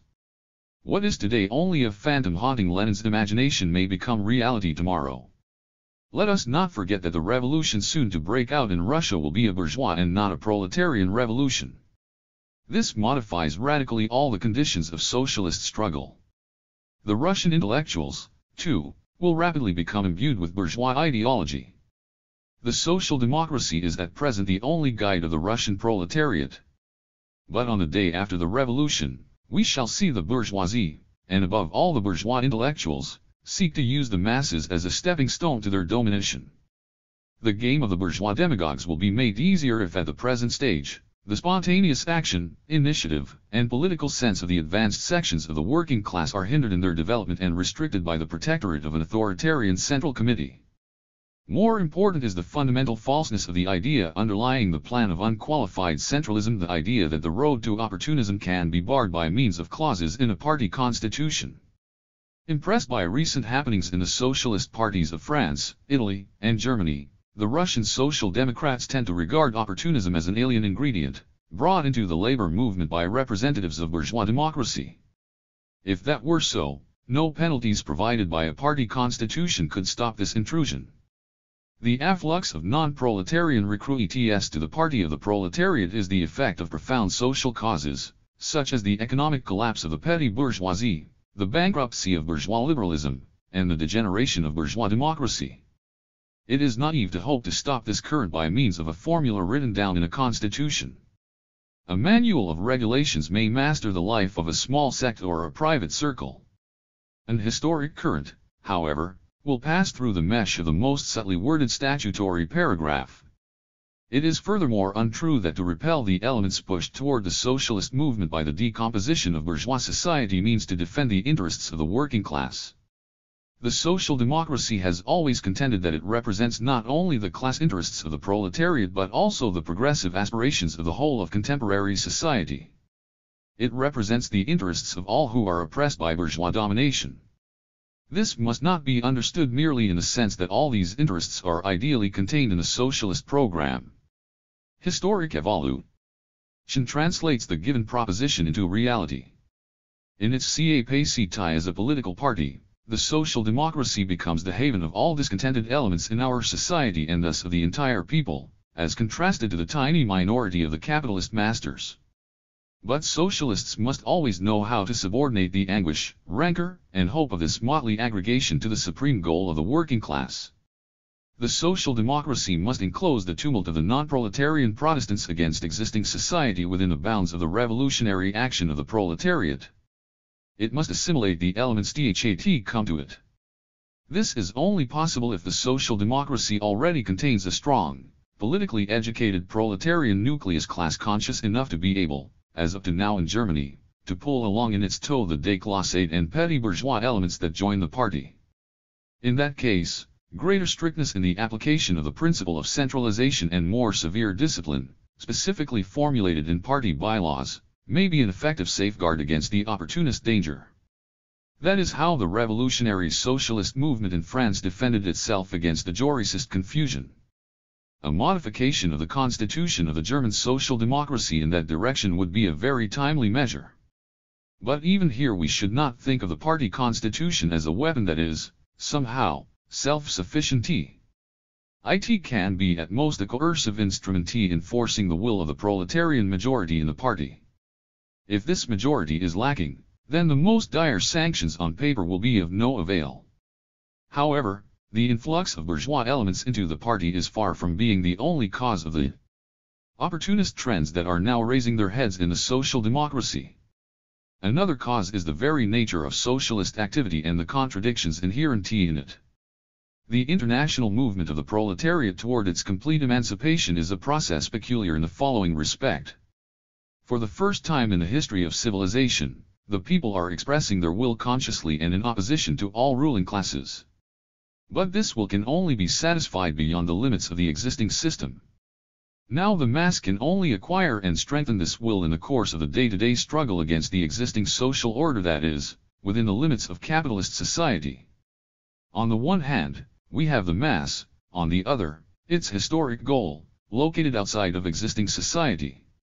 On one hand, we have the day-to-day struggle, on the other, the social revolution. Such are the terms of the dialectical contradiction through which the socialist movement makes its way. It follows that this movement can best advance by tacking betwixt and between the two dangers by which it is constantly being threatened. One is the loss of its mass character, the other, the abandonment of its goal. One is the danger of sinking back to the condition of a sect, the other, the danger of becoming a movement of bourgeois social reform. That is why it is illusory, and contrary to historic experience, to hope to fix, once for always, the direction of the revolutionary socialist struggle with the aid of formal means, which are expected to secure the labor movement against all possibilities of opportunist aggression. Marxist theory offers us a reliable instrument enabling us to recognize and combat typical manifestations of opportunism. But the socialist movement is a mass movement. Its perils are not the product of the insidious machinations of individuals and groups. They arise out of unavoidable social conditions. We cannot secure ourselves in advance against all possibilities of opportunist deviation. Such dangers can be overcome only by the movement itself, certainly with the aid of Marxist theory, but only after the dangers in question have taken tangible form in practice. Looked at from this angle, opportunism appears to be a product and an inevitable phase of the historic development of the labor movement. The Russian social democracy arose a short while ago. The political conditions under which the proletarian movement is developing in Russia are quite abnormal. In that country, opportunism is to a large extent a byproduct of the groping and experimentation of socialist activities seeking to advance over a terrain that resembles no other in Europe. In view of this, we find most astonishing the claim that it is possible to avoid any possibility of opportunism in the Russian movement by writing down certain words, instead of others, in the party constitution. Such an attempt to exorcise opportunism by means of a scrap of paper may turn out to be extremely harmful not to opportunism but to the socialist movement. Stop the natural pulsation of a living organism, and you weaken it, and you diminish its resistance and combative spirit in this instance, not only against opportunism but also, and that is certainly of great importance, against the existing social order. The proposed means turn against the end they are supposed to serve. In Lenin's over-anxious desire to establish the guardianship of an omniscient and omnipotent central committee in order to protect so promising and vigorous a labor movement against any misstep, we recognize the symptoms of the same subjectivism that has already played more than one trick on socialist thinking in Russia. It is amusing to note the strange somersaults that the respectable human ego has had to perform in recent Russian history. Knocked to the ground, almost reduced to dust, by Russian absolutism, the ego takes revenge by turning to revolutionary activity.